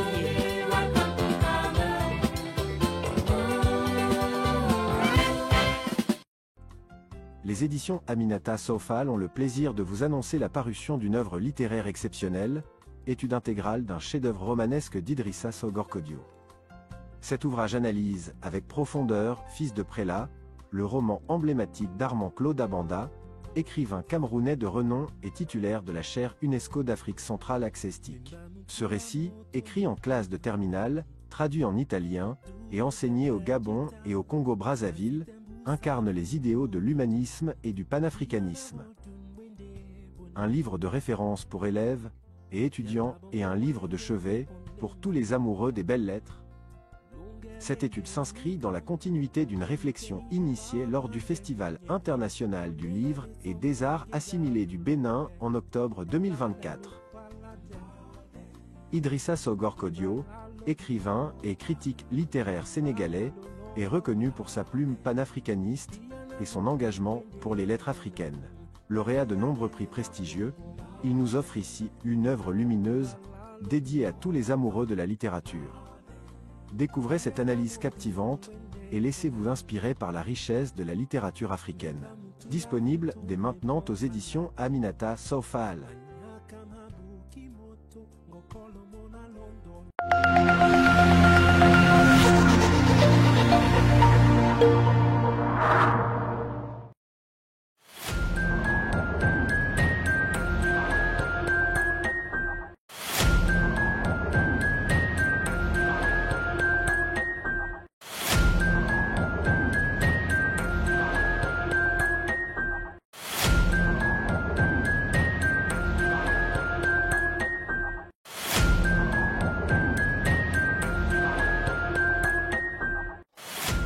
Retour sur le plateau, c'est l'instant de l'analyse sur Espace Miné. Nous parlons ce matin de polygamie. La question que l'on se pose est celle de savoir est-ce que l'Afrique peut se départir de la polygamie dans un continent, si vous le voulez, n'est-ce pas, en pleine mutation sociale où les jeunes sont de plus en plus exposés, n'est-ce pas, au modèle de monogamie. Des questions peuvent se poser. Hein. L'Afrique peut-elle donc se départir de la polygamie? Est-ce que c'est souhaitable? Est-ce que c'est même réaliste? Parce que oui, beaucoup de femmes en font leur combat, hein, lutter contre la polygamie, mais est-ce que véritablement c'est réalisable? En tout cas, c'est le débat que nous ouvrons ce jour et nous avons justement des invités de qualité ce matin qui nous permettront de mieux comprendre. Il faut noter que c'est un sujet assez vaste, donc on va essayer, hein, n'est-ce pas, d'aller crescendo. Alors, pour peut-être planter le décor, je vais passer la parole, n'est-ce pas, au docteur Todd, le docteur Todd qui est très calme ce matin. La question est de savoir est-ce que la polygamie fait donc partie intégrante de l'identité culturelle africaine. Bien sûr. Puisqu'il y a plusieurs cultures. Africaines. Voilà. Bon, déjà il faut savoir que la pensée africaine, dans son fondement, tire son inspiration de la nature, de ce que la nature nous offre. La pensée africaine n'est pas une pensée construite sur la base des caprices de l'homme. Vous allez voir même au niveau du respect des interdits, au niveau de l'organisation de la société et au niveau même du rapport avec les humains entre eux et du rapport de ces humains avec la nature. Il y a toute une harmonie qui est intégrée et qui s'inspire de l'ordre de l'univers. En ce qui concerne le cas de la polygamie, particulièrement en Afrique, il faut déjà dire d'entame que la polygamie a toujours été pratiquée en Afrique. Depuis la haute antiquité, notamment dans les textes les plus anciens, on retrouve des pharaons par exemple qui avaient plusieurs femmes, et plus tard des rois de Nubie qui avaient plusieurs femmes. Et pendant l'Afrique médiévale, il y avait des rois, notamment au Bénin, dans l'empire du Bénin, l'empire du Songhai, l'empire du Mali, etc. Et tous ces gens, ces grands rois, ces empereurs avaient plusieurs femmes. Et en ce qui concerne les individus simples, c'est-à-dire les personnes simples de la société, la polygamie, c'était pas une imposition en fait, c'était une capacité, parce qu'on n'est pas polygame tout simplement parce qu'on est un homme. Et il faut avoir des raisons, il fallait avoir des raisons pour le faire. Par exemple, ceux qui avaient beaucoup de terre, qui devaient être cultivés, une seule femme ne pouvait pas te faire 15 enfants. Ou alors si tu... Pour cultiver même autant de terre. Pardon? Pour cultiver même autant de terre. Pour cultiver autant de terre. Donc il fallait avoir plusieurs femmes. Parce qu'en fait, à la base, c'est que la famille, c'est la richesse. La vraie richesse, c'est la progéniture dans la pensée africaine. Donc quelqu'un qui a des milliers d'hectares à exploiter, une seule femme est incapable de lui fournir le nombre d'enfants dont il a besoin pour exploiter ces terres. Maintenant, avec le temps, l'affaire de polygamie est devenue une affaire d'appétit sexuel. C'est-à-dire que même celui qui est incapable de satisfaire une seule femme aimerait en avoir 2, 3, 4. Alors qu'une seule femme, quand on la lui donne, il est même incapable de la satisfaire. De la satisfaire, d'accord. Donc, ça pose un problème et ça nous ramène à la réalité. Est-ce que la polygamie est donnée à tout le monde? Bien, bonne question pour chuter. J'espère qu'on aura des réponses d'ici la fin de l'émission. Bertrand Tuenkam qui est avec nous également ce matin. C'est vrai, de prime abord, on a une thématique. L'Afrique peut-elle se départir de la polygamie? Mais moi, j'aimerais savoir, est-ce que la polygamie, ça a toujours existé ou alors, voilà, cela, c'est une pratique qui est donc né d'un certain contexte précis, je sais pas, économique, démographique. D'où est née la polygamie? La polygamie à l'Afrique depuis ad vitam aeternam, c'est-à-dire c'est là depuis Mathusalem, mais ça sera toujours là. L'Afrique ne peut pas se départir de la polygamie. La polygamie, c'est dans nos champs de pensée. Tout le monde est polygame. Moi, ça fait 12 ans que je suis marié officiellement. J'ai une seule femme. Je dois dire devant le monde entier que je suis malheureux. Pour mon équilibre personnel, il faudrait que j'ai 3-4 femmes, un peu comme mon papa, parce que je suis dans une famille, tout le monde est polygame, faut-il le rappeler. Mais vous pouvez faire la différence. Je ne pourrais pas faire la différence parce que ça sera un mauvais sort pour moi. Parce que être monogame, c'est être malheureux. Quand tu es monogame, tu n'es pas marié. On ne peut pas parler de polygamie sans définir le mariage. J'espère que tous ceux qui sont ici sont mariés. Quand tu n'es pas marié, la peau ne peut pas parler dedans. Hein. Oui, il faut le savoir. Donc, la polygamie, il faut d'abord définir le mariage. Le mariage, c'est quoi? C'est une institution. Le mariage est une institution, c'est un acte sacré qui unit deux familles. Ce n'est pas une affaire de deux individus, c'est une affaire de deux familles. Le mariage est un sacrement, ça fait partie des sacrements de service, comme ça se dit dans l'église catholique romaine. Le mariage est un pacte. Le mariage n'a rien à voir avec l'amour. L'amour, en Afrique, on ne se marie pas par amour. Il faut enlever ça dans vos chaînes de pensée. Le mariage est un pacte. Le mariage est mystique. Mariage, il y a mari, il y a âge. L'âge de se marier. L'âge peut être physique, l'âge peut être spirituel, psychologique, moral. Et dans le mariage, maintenant, il n'y a pas l'amour, mais c'est un jeu d'intérêt entre deux familles. Comment vous dites qu'il n'y a pas d'amour dans le mariage? Là, moi, je le dis en tant que... J'ai dit, si vous n'êtes pas marié, vous ne pouvez pas comprendre. Votre expérience personnelle. C'est pas mon expérience. J'ai dit, en Afrique, je le dis en tant que... On peut ne pas être marié, mais on a de l'expérience. J'étais 10 ans, ou je suis 10 ans, que l'amour n'a rien à voir avec le mariage. Le mariage est un jeu d'intérêt. Le mariage, c'est pas l'affaire de deux personnes, c'est une affaire de deux familles. Bien sûr. Et le mariage est mystique. Le mariage est un pacte. La polygamie est une situation de mariage qui permet à un homme d'avoir officiellement une et plusieurs épouses. Pourquoi est-ce que je dis que le mariage n'a rien à voir avec l'amour et que c'est un pacte? Dans le mariage, il y a les éléments qui entrent, les totems. Si dans votre famille, vous avez comme totem le serpent, vous irez prendre pour épouse une femme qui a pour totem les mangoustes? Non, les serpents détestent les mangoustes. Il faut savoir cela. Donc on peut aimer une femme physiquement, mais sur le plan cosmique, on n'est pas lié. Est-ce que tout le monde a les totems? Tout le monde n'a pas de totem. Je suis en train de parler, c'est une image parce que M. Bureau va le dire tout à l'heure, il est philosophe, il faut le savoir. Quand on dit totem, il faut le savoir. Donc, ceux qui ont comme totem le serpent ne prendront pas pour épouse des femmes qui ont comme totem les scorpions, les mangoustes. L'eau ne vit pas avec le feu. Si vous avez l'eau, on part pas dans la famille où il y a le feu parce que l'eau va éteindre le feu. On va là où il y a le vent parce que seul le vent peut attiser le feu. Donc si Bertrand Tuenkam a pour totem le feu, j'irai dans la famille où il y a carrément le vent parce que le vent attise le feu. Alors si nous avons comme totem le lion, on va prendre pour épouse une femme qui a pour totem l'éléphant parce que les éléphants et les lions peuvent vivre ensemble. Mais si on prend une femme qui a pour totem la chèvre, ça ne va pas donner. On va passer des difficultés. Il y a maintenant des connexions. Est-ce que vous savez qu'un homme peut vous épouser juste parce que le porter chance? Où est l'amour dans ça?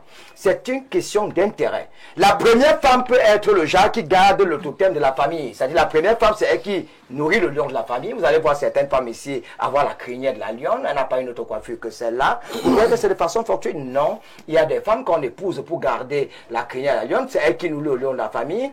La deuxième femme, elle a par exemple pour gérer les souris de la famille, des souris qui partent espionner ce qu'on dit chez les voisins, etc. Il y a la femme pour le public. Chaque femme a un rôle social.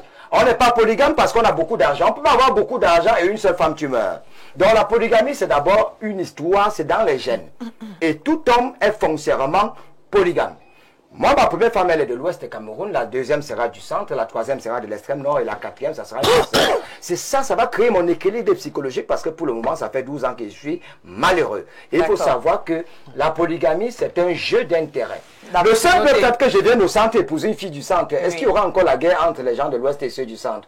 Non, parce qu'on peut épouser une femme pour régler des guerres. Mais il y a déjà des couples comme ça ne change pas. Il y a déjà des couples comme ça, il y a des personnes du centre et de l'ouest qui se marient. Je suis en train de prendre un cas qui est légion. Je vous ai dit que le Cameroun a 25 millions d'habitants, on a 11 millions d'hommes et 14 millions de femmes. Vous les femmes, vous êtes même trop méchantes. Trop méchantes. Pourquoi? Parce que chaque femme devrait mettre dans sa tête que son mari a une autre femme. Vous voulez avoir tout pour vous seul. Votre mari a suffisamment d'argent. Imaginez un peu un cas qui est les gens. Vous avez pour mari peut-être un homme qui ne va pas citer, qui a beaucoup d'argent. Et vous l'avez pour vous seul. Vous ne trouvez pas que c'est de la méchanceté? Non. Vous croyez que les prostituées qui sont dans la rue n'ont pas aussi besoin de votre mari?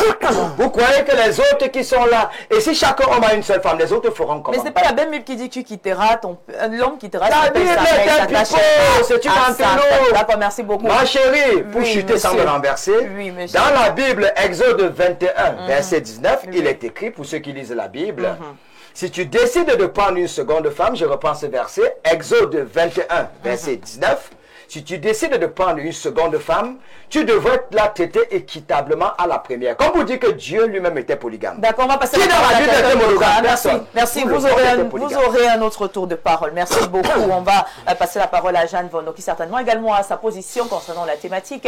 L'Afrique peut-elle se départir de la polygamie? De prime abord, quel est votre point de vue? Mais après, on va également peut-être essayer de voir le rôle que joue la religion, n'est-ce pas, dans la polygamie, que ce soit, est-ce que la religion encourage ou alors la religion est contre la polygamie. Mais déjà, de prime abord, pour planter votre décor, pensez-vous, est-ce que l'Afrique peut donc se défaire, se départir de la polygamie? Il faudrait que nous puissions bien expliquer à ceux qui nous écoutent ce que voudrait dire départir. Vous savez, il y a les verbes que les gens ne comprennent pas. Départir déjà voudrait dire, est-ce que l'Afrique peut-elle abandonner l'étymologie de la polygamie? Je pense que non. Et je le ferai sur trois plans. Sur le plan de l'héritage ancestral, sur le plan des dimensions religieuses et sur le plan de la transformation pour la disparition. Vous voyez, sur le plan ancestral, vous savez, il y a des familles auxquelles c'est écrit, c'est inné qu'il faudrait avoir plusieurs femmes. Comme Bertrand, autant pour moi le dit, au Sénégal, il est fait pour avoir 4 femmes. C'est naturel sur le plan religieux. Vous devez avoir 4 femmes. Mais nous sommes au Cameroun. Avoir plusieurs femmes et les prendre officiellement, est-ce que c'est donné, Viviane?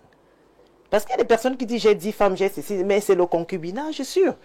Vous entassez des femmes, vous dites que vous êtes un homme polygame. Polygame, est-ce que ça se lève un matin, on le devient, non?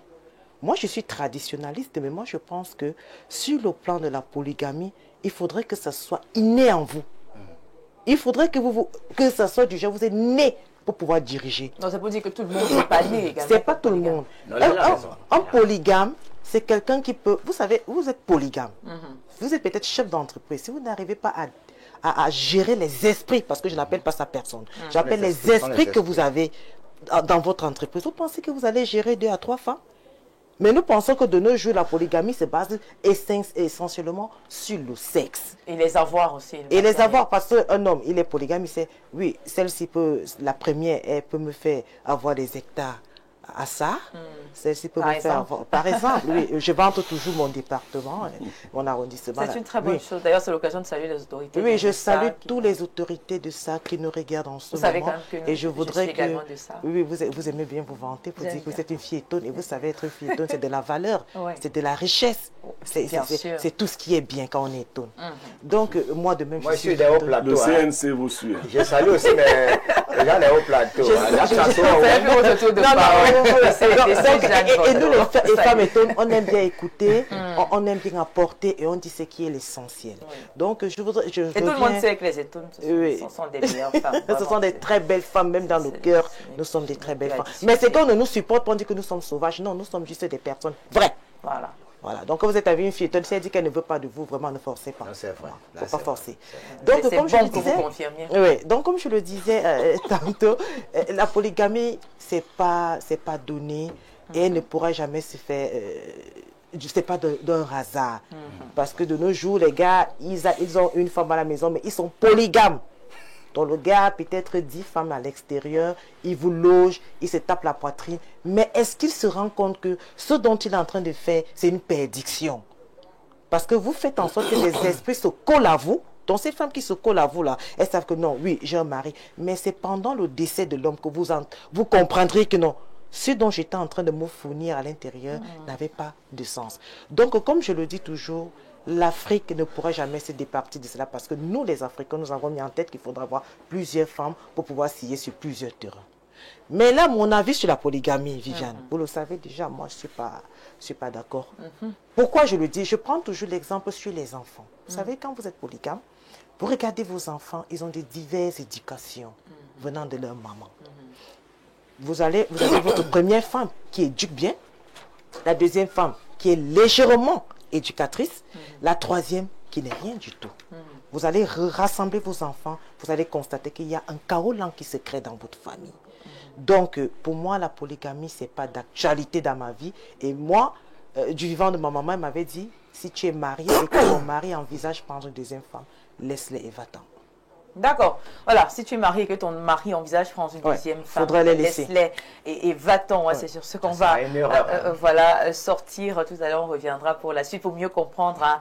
Voilà, est-ce que la polygamie est si mauvaise au point de laisser son mari sa première place pour laisser l'homme avec la deuxième femme. Bernardo Basson, vous êtes également avec nous sur le plateau. On parle de polygamie. Je pense que vous êtes monogame. Vous êtes monogame. Vous êtes polygame aussi. D'accord. Pourquoi vous répondez maintenant avec les gestes?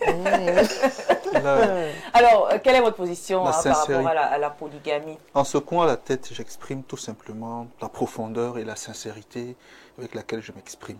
Mais ce n'est pas pour des raisons fantasmagoriques ou pour des raisons essentiellement de forfanterie ou de vantardise. Vous savez, c'est intrinsèque, c'est profond. Je vais vous dire ce que moi je pense.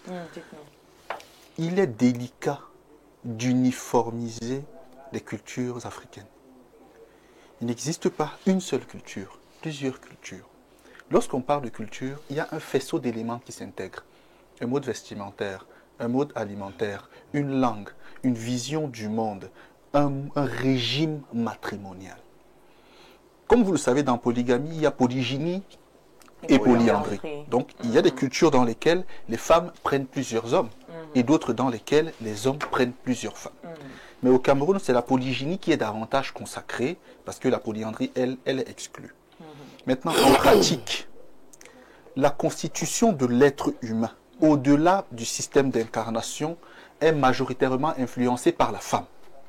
C'est-à-dire, lorsque l'homme décide d'avoir plusieurs épouses, ce n'est pas vraiment pour des besoins de sexe. Il faut d'abord noter que les cultures africaines profondes étaient rurales. Et comme M. Todt l'a dit, il fallait avoir plusieurs enfants pour exploiter les étendues de terre. Et avoir plusieurs enfants nous est facilement accessible par le fait d'avoir plusieurs épouses. L'idée n'est pas d'exploiter ces épouses ou de les chosifier. C'est de leur offrir des lignées afin qu'elles puissent entraîner les enfants de leur lignée à exploiter différemment les ressources. Il y a des femmes qui sont plus fertiles dans la main que d'autres, des femmes plus fécondes sur le plan de la génétique que d'autres, des femmes plus fortes physiquement que d'autres. Et quand on sait que dans la transmission, c'est la femme qui donne le corps à l'enfant, voilà pourquoi la femme, quand elle a accouché, son corps s'amoche, son corps s'affaiblit, parce que c'est elle qui transmet le corps à l'enfant et l'homme transmet d'autres éléments. Donc, en ayant plusieurs épouses, c'est parce qu'on veut avoir des individus différents qui pourront gérer différemment les espaces de terre. Certains pourront vivre dans les montagnes, d'autres dans les vallées, d'autres encore au bord des eaux, selon comment les mamans sont constituées. Et là, quelqu'un évoquait là les forces des éléments.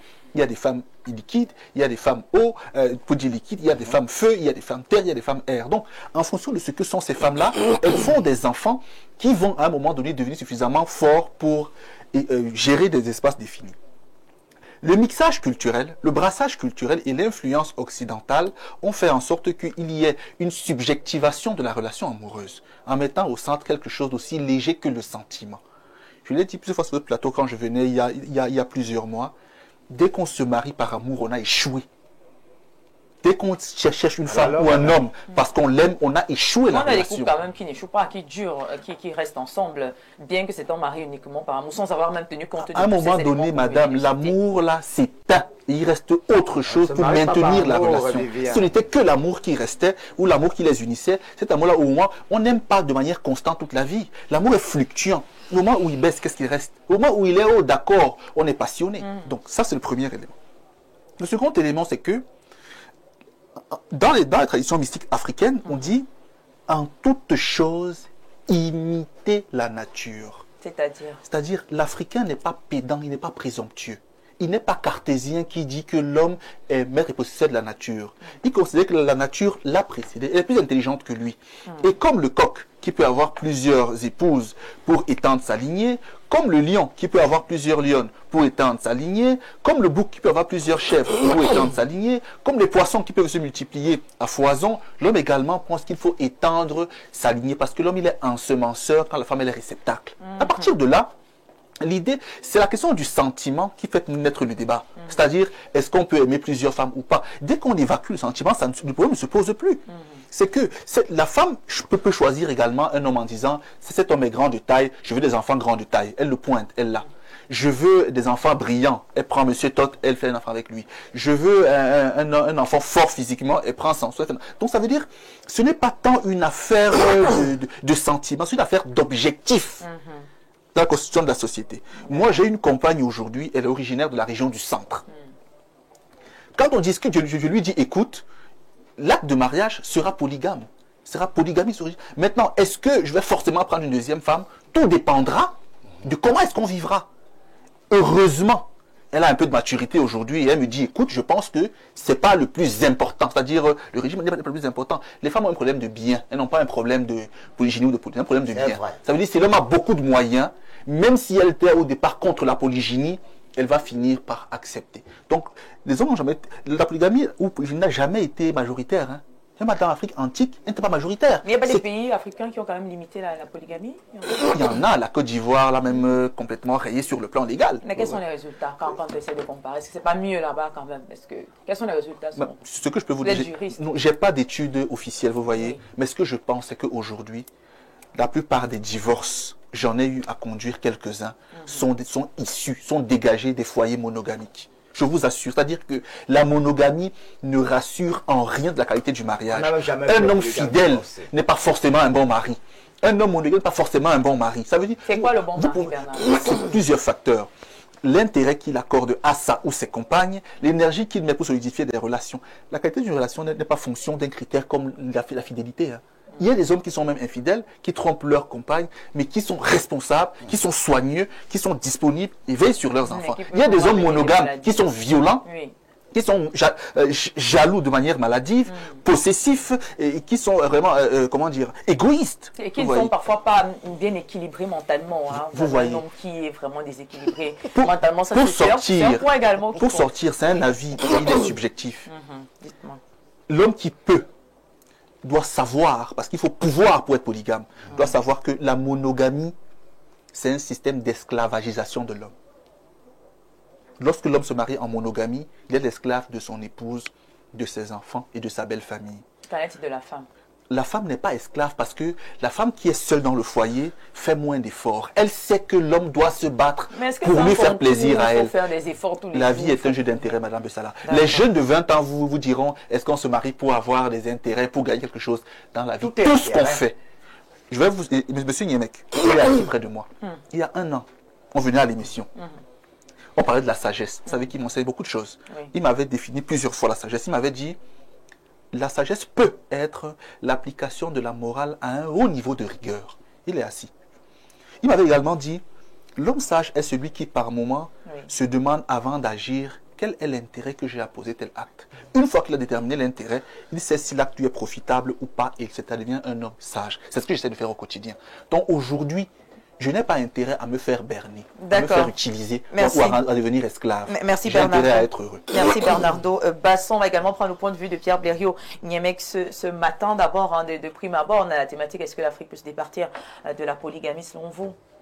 Oui, mais beaucoup de ceux qui m'ont précédé, ils ont dit des choses très intéressantes, surtout qu'ils ont précisé que la polygamie n'était pas le système majoritaire. Voilà. Dans l'Afrique. Il ne faut pas regarder l'Afrique comme une zone où tous les hommes étaient polygames. Il y a toujours eu une stratification des hommes. Il y a les petits hommes qui n'ont même pas de femmes. Du tout. Puisque soit qu'ils ne fonctionnent pas, soit qu'ils ne peuvent pas ou qu'ils ne veulent pas. Maintenant, il y a les hommes moyens qui vivent normalement avec leur unique femme. Et dans cette Afrique-là, on trouvait que ces hommes-là étaient les femmes de leurs femmes. Parce qu'un homme qui a une seule femme est l'épouse de sa femme. Maintenant, il y avait quelques hommes qui étaient donc des hommes. Enfin, il ne faut pas aller dès que j'ai vu des gens pour... Non, non. J'ai vu un polygame, moi aussi je veux être polygame. je connais des femmes qui ont... on l'a dit, on est préparé. Je connais des hommes, des femmes qui ont demandé à leurs hommes, tu me peux, à leurs femmes, les femmes qui ont demandé à leur mari, tu me peux d'abord. Ah, les femmes qui ont demandé à leur mari. Tu me peux d'abord quand tu entends les gens parler. Je ne veux plus entendre ça. Ouais, polygame. Donc, non, il n'arrive pas à gérer une femme. Non, pas gérer. Elle dit, je suis ton mari. Moi, je suis ton mari. Toi, tu viens pavader parce que tu entends les hommes parler dehors. Moi, je suis ton mari. C'est pour dire quoi, Pierre Blériot? Non, pour dire que dans la lutte des esprits, si votre esprit n'a pas pu dominer une femme ou dominer sur une femme, comment vous pouvez imaginer prendre une deuxième femme? Vous allez passer par où? Il y a des femmes, quand elles entendent même que leur mari ont des copines, elles t'appellent, elles disent, viens, on m'a dit que tu as une copine, viens t'expliquer. Tu vois comment le gars panique. Il panique. Quand on est assis dehors à une certaine heure, il y a des hommes qui font comme les enfants qu'on attend à la maison. C'est le respect. Oui, il vous dit que après 22 heures là, maintenir la paix, très bien. Alors quand tu es donc comme ça, est-ce que tu peux donc en même temps? Non, tout le monde n'en a pas besoin aussi. C'est ce que je dis donc. Ouais. C'est d'abord un caractère, c'est d'abord une manière d'être. Tout le monde n'est pas comme vous. Hein, non, je ne sais pas comment je suis. Donc, vous êtes trop fort. Non, je ne sais pas. Il y a donc d'abord cela. Oui. Maintenant, il y a beaucoup de vertus à développer quand on est polygame. Ça, quand j'entends... Non. Il y a la première vertu, la vertu de l'équité. Depuis la Bible et tous les autres livres saints, on dit que si tu t'ajoutes des femmes, ne retranche rien à la première. Exode 21, verset 19. Ah oui, c'est-à-dire, si tu prends ta nouvelle femme, moi j'étais ta première femme, tu ne viens pas réduire dans mon budget. Non, c'est là où les problèmes commencent. C'est quand tu as trouvé un nouveau budget, ou celle-là, c'est pas que tu vas enlever dans ce que tu as donné. Même l'islam dit la même chose. Cela oblige l'homme à travailler davantage pour gagner suffisamment. C'est-à-dire que tu pouvais dormir sur tes lauriers ayant une seule femme. Si tu veux acquérir une deuxième femme, tu rassures la première que non, tout ce que tu avais reste maintenu. Et je travaille maintenant. Et vous voyez comment on épousait les femmes. Il y a une histoire dans la Bible où un homme a épousé 2 sœurs. Mais pour épouser, il a choisi l'une des sœurs. Il a travaillé 7 ans pour le père de la fille. Mais on lui a donné celle qu'il ne voulait pas. Il ne s'est pas découragé. Il s'est mis à nouveau au travail 7 autres années pour qu'on lui donne celle qu'il voulait. Donc, ça incite l'homme au travail. Parlant des enfants, Jeanne Bondo, dans la polygamie, c'est l'homme qui diffuse son esprit chez ses enfants. Ouais. Vous n'avez, c'est pas vos femmes qui... Comment ça, il diffuse son esprit? La femme de le corps. Pendant la conception, pendant l'éducation? D'abord dans la conception, ensuite dans l'éducation. Je vous ai encore parlé des principes de justice. Vous savez, si vous trichez, la polygamie n'est pas votre affaire. Parce que dès lors que vous commencez à montrer de l'amour pour un camp ou des enfants d'une femme par rapport aux enfants d'une autre femme, vous créez vous-même les germes de la division. Donc vous devez être capable à tout moment de vous rassurer que le principe d'équité est respecté, que les enfants sont mis au pied d'égalité, qu'ils apprennent à fusionner. Vous parlez de l'Afrique de l'Ouest. Vous savez pourquoi on doit manger dans les mêmes assiettes quand on est enfant? On doit discuter le repas. C'est pour que ces liquides séminaux-là qui sortent de nos bouches, la salive et autres, soient partagés. C'est ça qui renforce l'amour. Ne croyez pas que parce que vous êtes nés du même ventre, vous vous aimez. D'ailleurs, les frères du même, on apprend à s'aimer. Il n'y a rien qui vous oblige à vous aimer parce que vous êtes frères. Non, on apprend à s'aimer. Vous apprenez aux enfants à souffrir les uns pour les autres, à partager. Et donc, c'est un travail. Le polygame est plus travailleur que le monogame. C'est comme les emplois, je vais chuter par là. Oui. Il y a des gens qui ne peuvent pas assumer un seul emploi. Mais il y en a qui travaillent à 3-4 endroits, n'est-ce pas? Bien sûr. C'est comme ça la polygamie. Et qui montrent leur présence à ces 4 endroits, qui ne montrent aucune faille. Si vous êtes fainéant et paresseux, tournez le dos à la polygamie. Ne pensez surtout pas que c'est une affaire de sexe. Là, c'est la tromperie. Aucun homme ne peut satisfaire si c'est pour des défis de sexe. Une seule femme. Je dis une seule. Si c'est pour le sexe, la femme peut te donner le sexe, tu fuis le sexe. Donc, si c'est pour le sexe, elle va te donner le sexe, on va te dire, tu as dit que tu voulais la nourriture. Voici la nourriture. Non, ce n'est pas ça. C'est tout autre chose. Voilà, merci beaucoup, Bernardo Basson. la femme est beaucoup moins juste que l'homme dans la plupart des cas. C'est pour cela que parfois, quand vous trouvez des hommes qui ont leurs enfants, vous les combattez.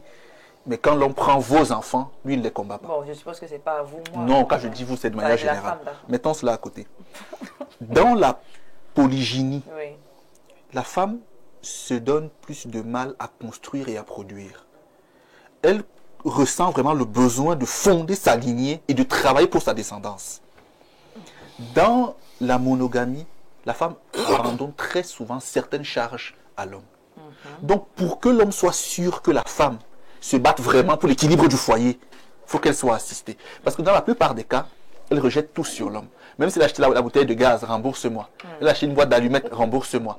Or, dans la polygynie, la femme fait ses propres efforts, elle va chercher son bois. Elle allume le feu pour ses enfants et elle se dit que je dois m'investir pour que l'équilibre s'installe.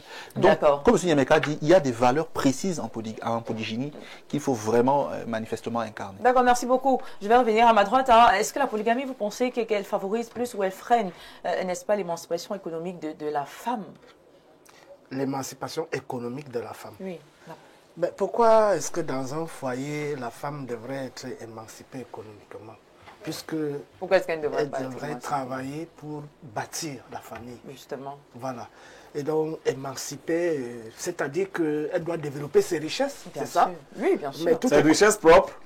C'est ce que je ne comprends pas. Oui, mais on parle bien là, on n'est pas un philosophe, parce que il m'a nous capé se prendre en charge. Vous êtes déjà pris en charge quelque part. C'est ça. C'est émanciper, c'est sortir. La polygamie, quand même, c'est parce que l'émancipation. Ses enfants, non, c'est pas ça la polygamie. Tous les enfants sont les enfants du couple. L'émancipation consiste à se libérer d'eux.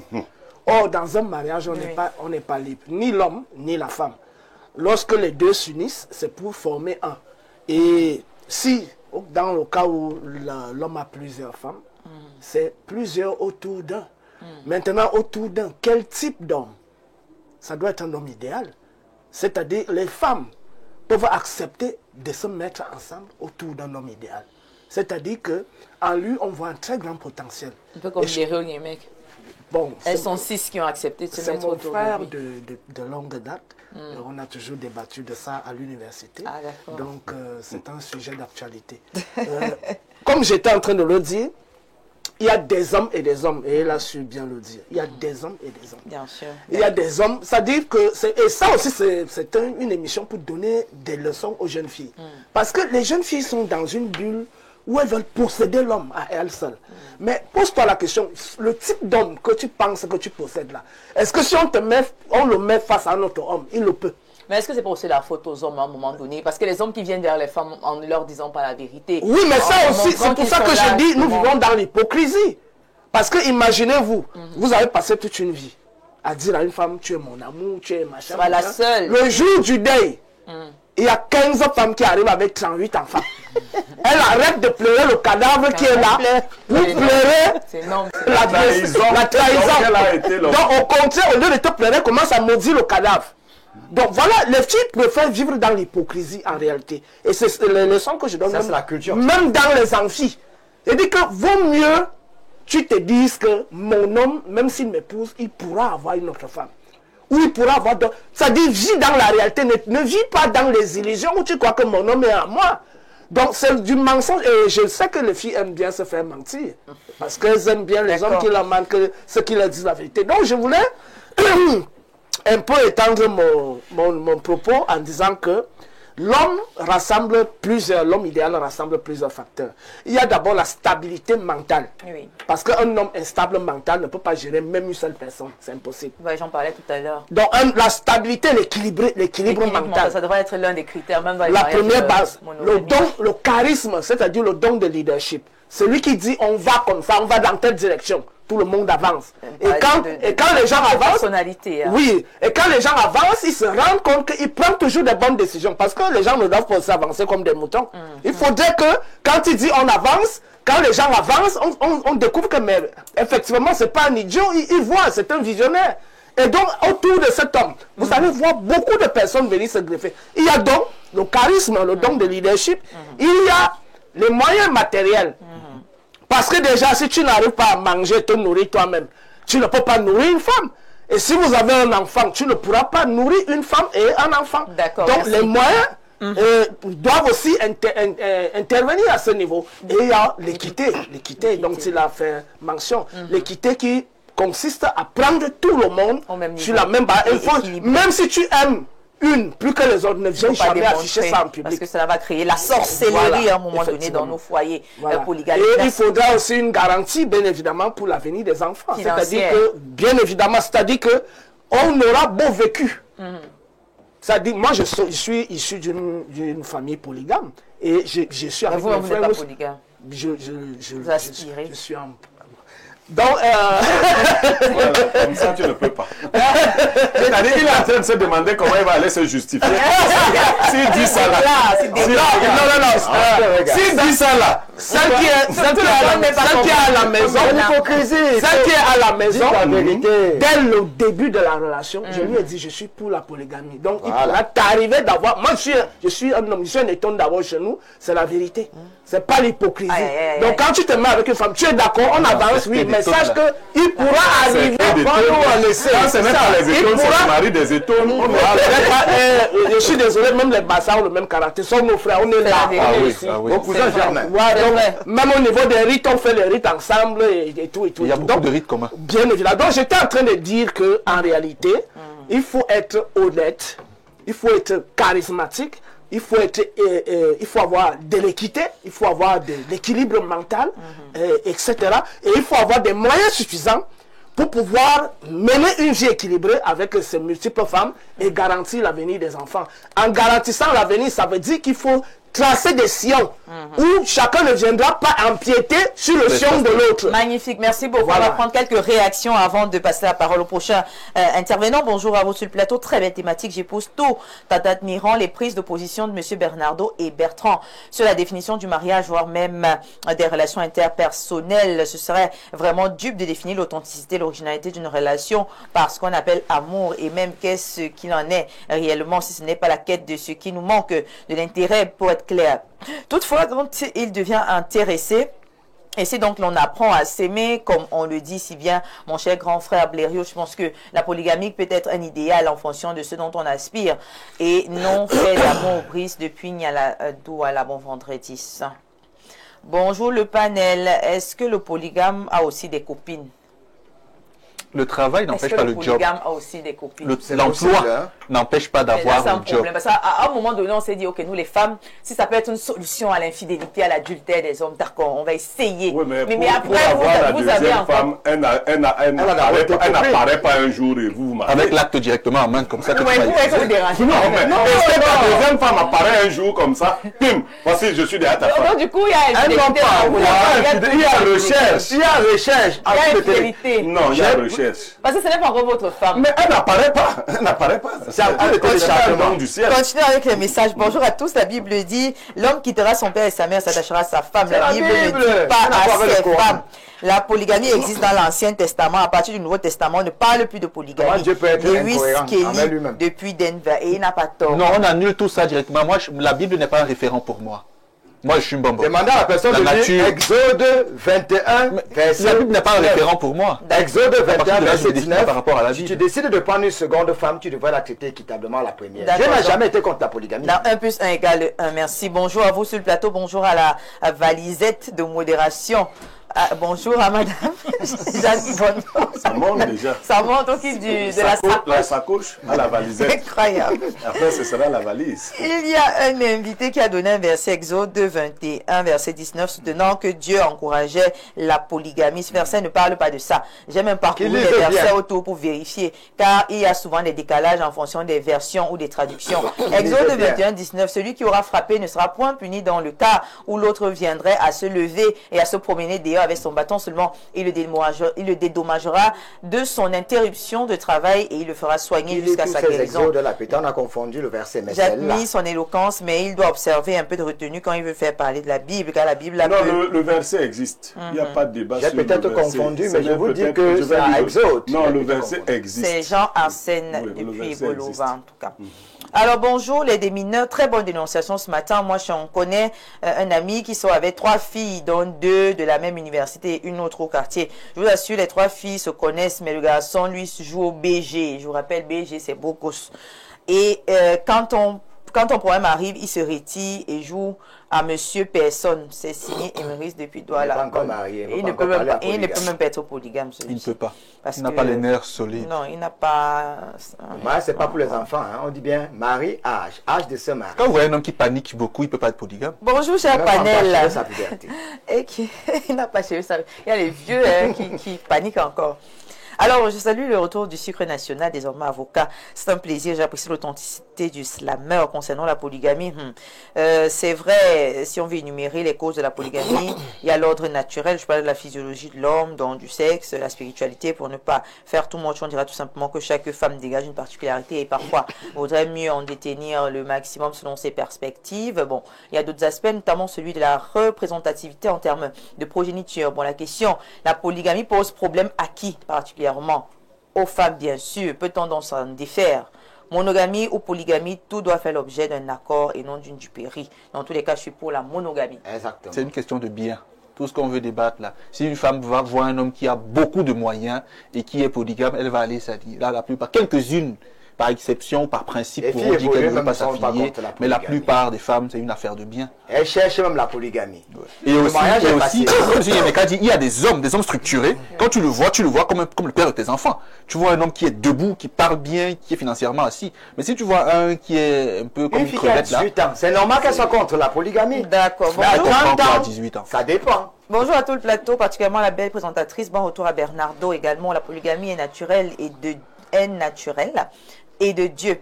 La monogamie est la culture qui éloigne l'homme de la charité. Dieu bénit la polygamie et l'homme adoube la monogamie exactement comme il le fait avec l'homosexualité. Ok. Pardon.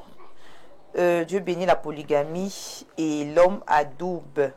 L'Église catholique nous impose justement ce que Dieu interdit, ce qui est abominable. Je conseille à la présentatrice d'entrer en polygamie de Kim Cartier-Sauce. Là, elle lit à voix basse.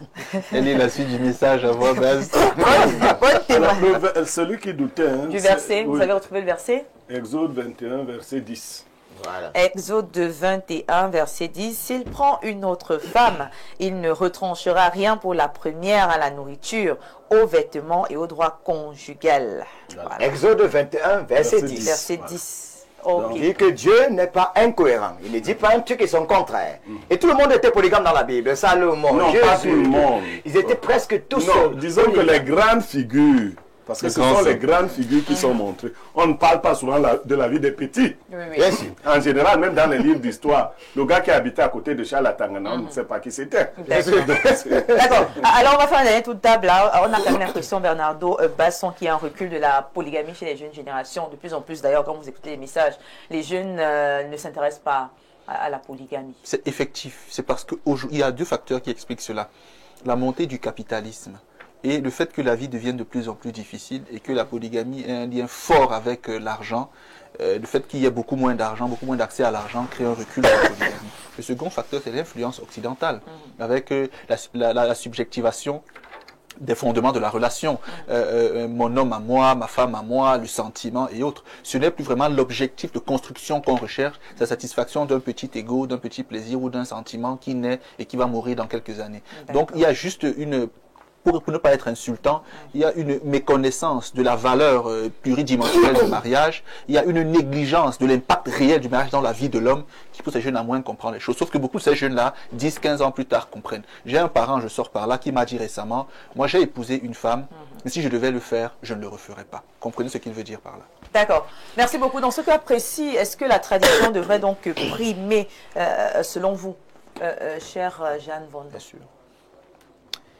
La tradition sur la polygamie. Est-ce que ça devrait primer? Ça dépendra du contexte. Vous savez, dans les pays comme ou dans les zones islamiques, je prends le côté du nord, vous savez, la tradition, il faudra suivre selon l'islam. Il faudra avoir plusieurs femmes. Mais ça dépend donc de l'individu. qui puissent penser que oui, si c'est la tradition qui... Même tous les musulmans n'ont pas plusieurs femmes. Hein. Non, pas du tout. Moi, j'en connais qui ont signé régime polygamie, mais qui n'ont qu'une seule femme. Donc vous pensez que la tradition devrait primer ce droit? Non, pas du tout. La tradition ne devrait pas, elle devait pas primer. Elle devait pas primer. Et je voudrais aussi chuter, parce que nous n'avons plus assez de temps. Oui, justement. Je voudrais envoyer un conseil à mes sœurs qui nous regardent. Ne vous accrochez pas aux hommes parce qu'ils ont leur bien. Il y a une qui a travaillé avant que ne puissiez venir vous accrocher. Venez et apportez aussi votre savoir auprès de l'homme que vous voulez, qui est polygame.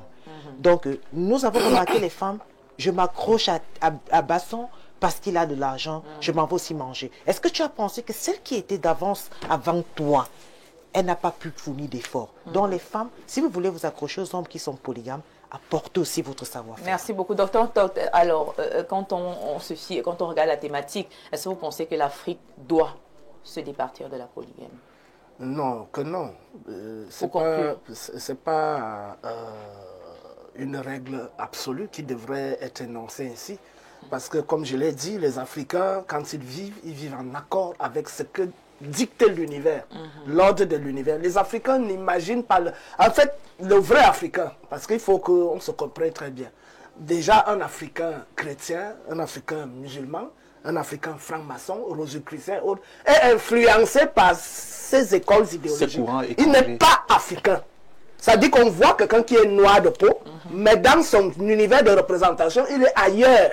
Soit c'est un Israélite mentalement, soit c'est un Arabe mentalement quand il s'agit de l'islam, soit c'est les gens qui sont dans les écoles ésotériques, le platonisme, le pythagorisme, et l'ésotérisme occidental. En fait, on voit des hommes noirs, des personnes, des femmes noires, mais en réalité, dans les réactions, dans les actions, on se rend compte que ce ne sont pas des Africaines, ce ne sont pas des Africains.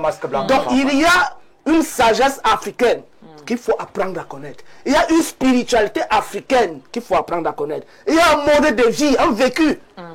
Respecter les interdits. Est-ce que les gens ici connaissent encore les interdits de leur lignée? Ne pas manger ça, ne pas faire ça, les gens ne savent même plus ça. Donc, nous sommes dans une Afrique pas totalement perdue, mais constituée majoritairement des hybrides. C'est-à-dire qu'on voit des masses biologiques ambulantes à peau noire, mais en réalité, le contenu, c'est-à-dire la structure mentale et gnoséologique, et je disais même gnostique, est totalement étrangère au lieu où il ou elle se trouve. Par conséquent, nous demandons d'abord aux Africains et aux Africaines de recommencer à devenir africains.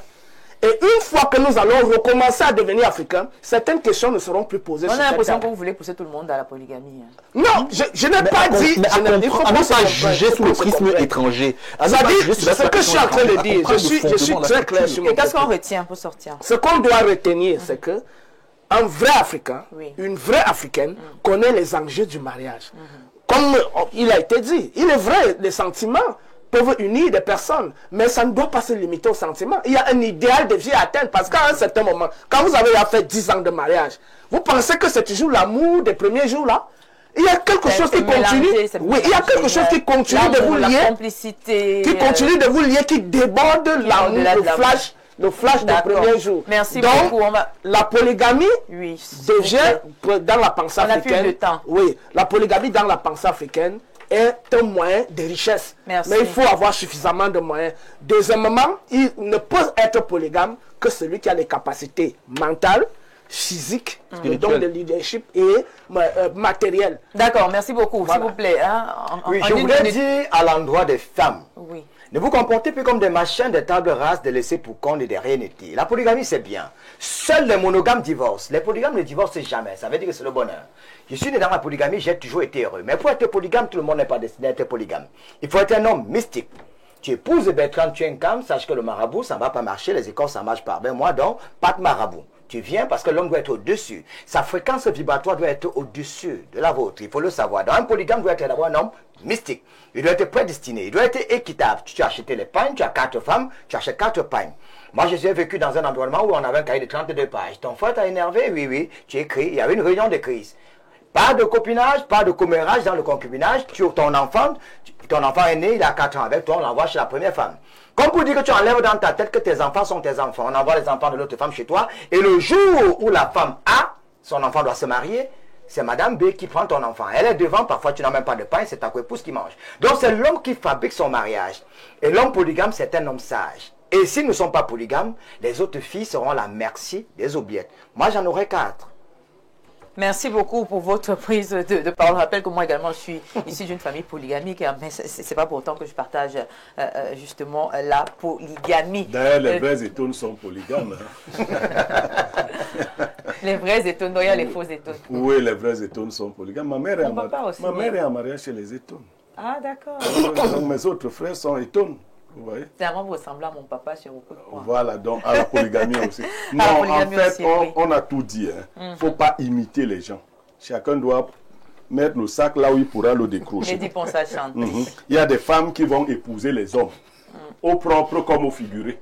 Il y a d'ailleurs des femmes qui ont fabriqué les hommes. Si tu as donc été fabriqué par une femme, tu verras comment pour venir lui dire que désormais j'ai une autre. Alors que toi-même tu es sa femme. Donc, non, chacun doit poser le sac là où il pourra le dire. Les grands hommes sont polygames. Les grands hommes sont polygames. Ce n'est pas pour dire que ceux qui ne sont pas polygames ne sont pas grands. Hein. On ne l'a pas dit. Le président Paul Biya n'est pas polygame. Bon, il faut chercher à savoir. Peut-être parce que l'acte de mariage ne définit pas tout, mais c'est pour dire les grands hommes qui ont un grand destin seront difficilement attachés quelque part. Rien de ce qui est attaché ne s'élève. Et il faut dire que les bons mariages sont arrangés. L'amour n'a rien à voir avec le mariage. Les vrais mariages sont arrangés. Et faites une étude statistique, vous vous rendrez compte que les mariages arrangés ont plus duré que les mariages où on a fait 10 ans à l'université. On ne se marie pas en Afrique parce qu'on s'aime. Jamais. On arrange les mariages. Seul ton père connaît la femme qui est bien pour toi. Bon, pas seul. Quelquefois. Pour sortir, j'aimerais prendre encore quelques messages. L'Afrique peut se départir de la polygamie sur les deux formes officielles et officieuses. L'homme est de nature insatiable en tout. Certains comportements des femmes nous poussent à la polygamie. Les hommes doivent juste savoir gérer les différents foyers, pas diviser pour régner. Aux femmes, considérez que tout homme est polygame. Il faut juste bien gérer son mari comme si vous étiez seul. Surtout que dans la polygamie, autant de femmes, autant de foyers. Voilà. Quel conseil quand même. Bonjour, pour moi la polygamie c'est trop de sacrifices. Dova à Douala. Bonjour au panel, très belle émission. La Bible parle de polygamie même dans le Nouveau Testament. Nous connaissons la parabole des 10 vierges qui étaient allées à la rencontre de l'époux et il en a pris les 5 plus sages. Maurice Mifégué depuis Opala. Voilà, d'accord, merci beaucoup pour vos différentes réactions. Mesdames, Messieurs, c'est ici que s'achève cette belle émission d'Espace Miné. C'était la dernière sortie de la semaine. Nous souhaitons une fois de plus un très bon week-end pascal à tous les chrétiens du monde entier. Merci à vous, Bernardo Basson, d'être passé sur ce plateau. J'espère vous revoir encore la semaine prochaine. Et merci à Jeanne Vondor, chef traditionnel, qui a toujours des avis très, très intéressants. Merci au docteur Todd d'avoir participer pour la première fois à cette belle émission. On espère que vous serez encore là. Jeudi spiritualité. Merci également à vous, Bertrand Tuenkamp, pour vos avis très appréciés d'ailleurs par les téléspectateurs. Et merci à notre consultant permanent Pierre Berriot. Merci à vous à la maison. Un débat très complexe et assez passionnant. Mais il faut dire, on espère que voilà, vous avez retenu les conseils. La polygamie, c'est pas un jeu, hein, c'est pas un jeu. La polygamie, c'est quelque chose de sérieux qui nécessite des bases. Donc, si vous n'êtes pas né pour être polygame, vous n'avez pas, n'est-ce pas, les compétences nécessaires pour pouvoir supporter la polygamie. Eh bien, il ne faudra pas se lancer. Mais pour ceux-là qui se sentent capables, allez-y et bon vent. Mesdames et messieurs, la rediffusion de cette émission est prévue à 22h30. On se donne rendez-vous lundi prochain pour une autre édition de Espace Miné. En attendant, passez un merveilleux week-end. Bonne fête de Pâques à tous et à toutes.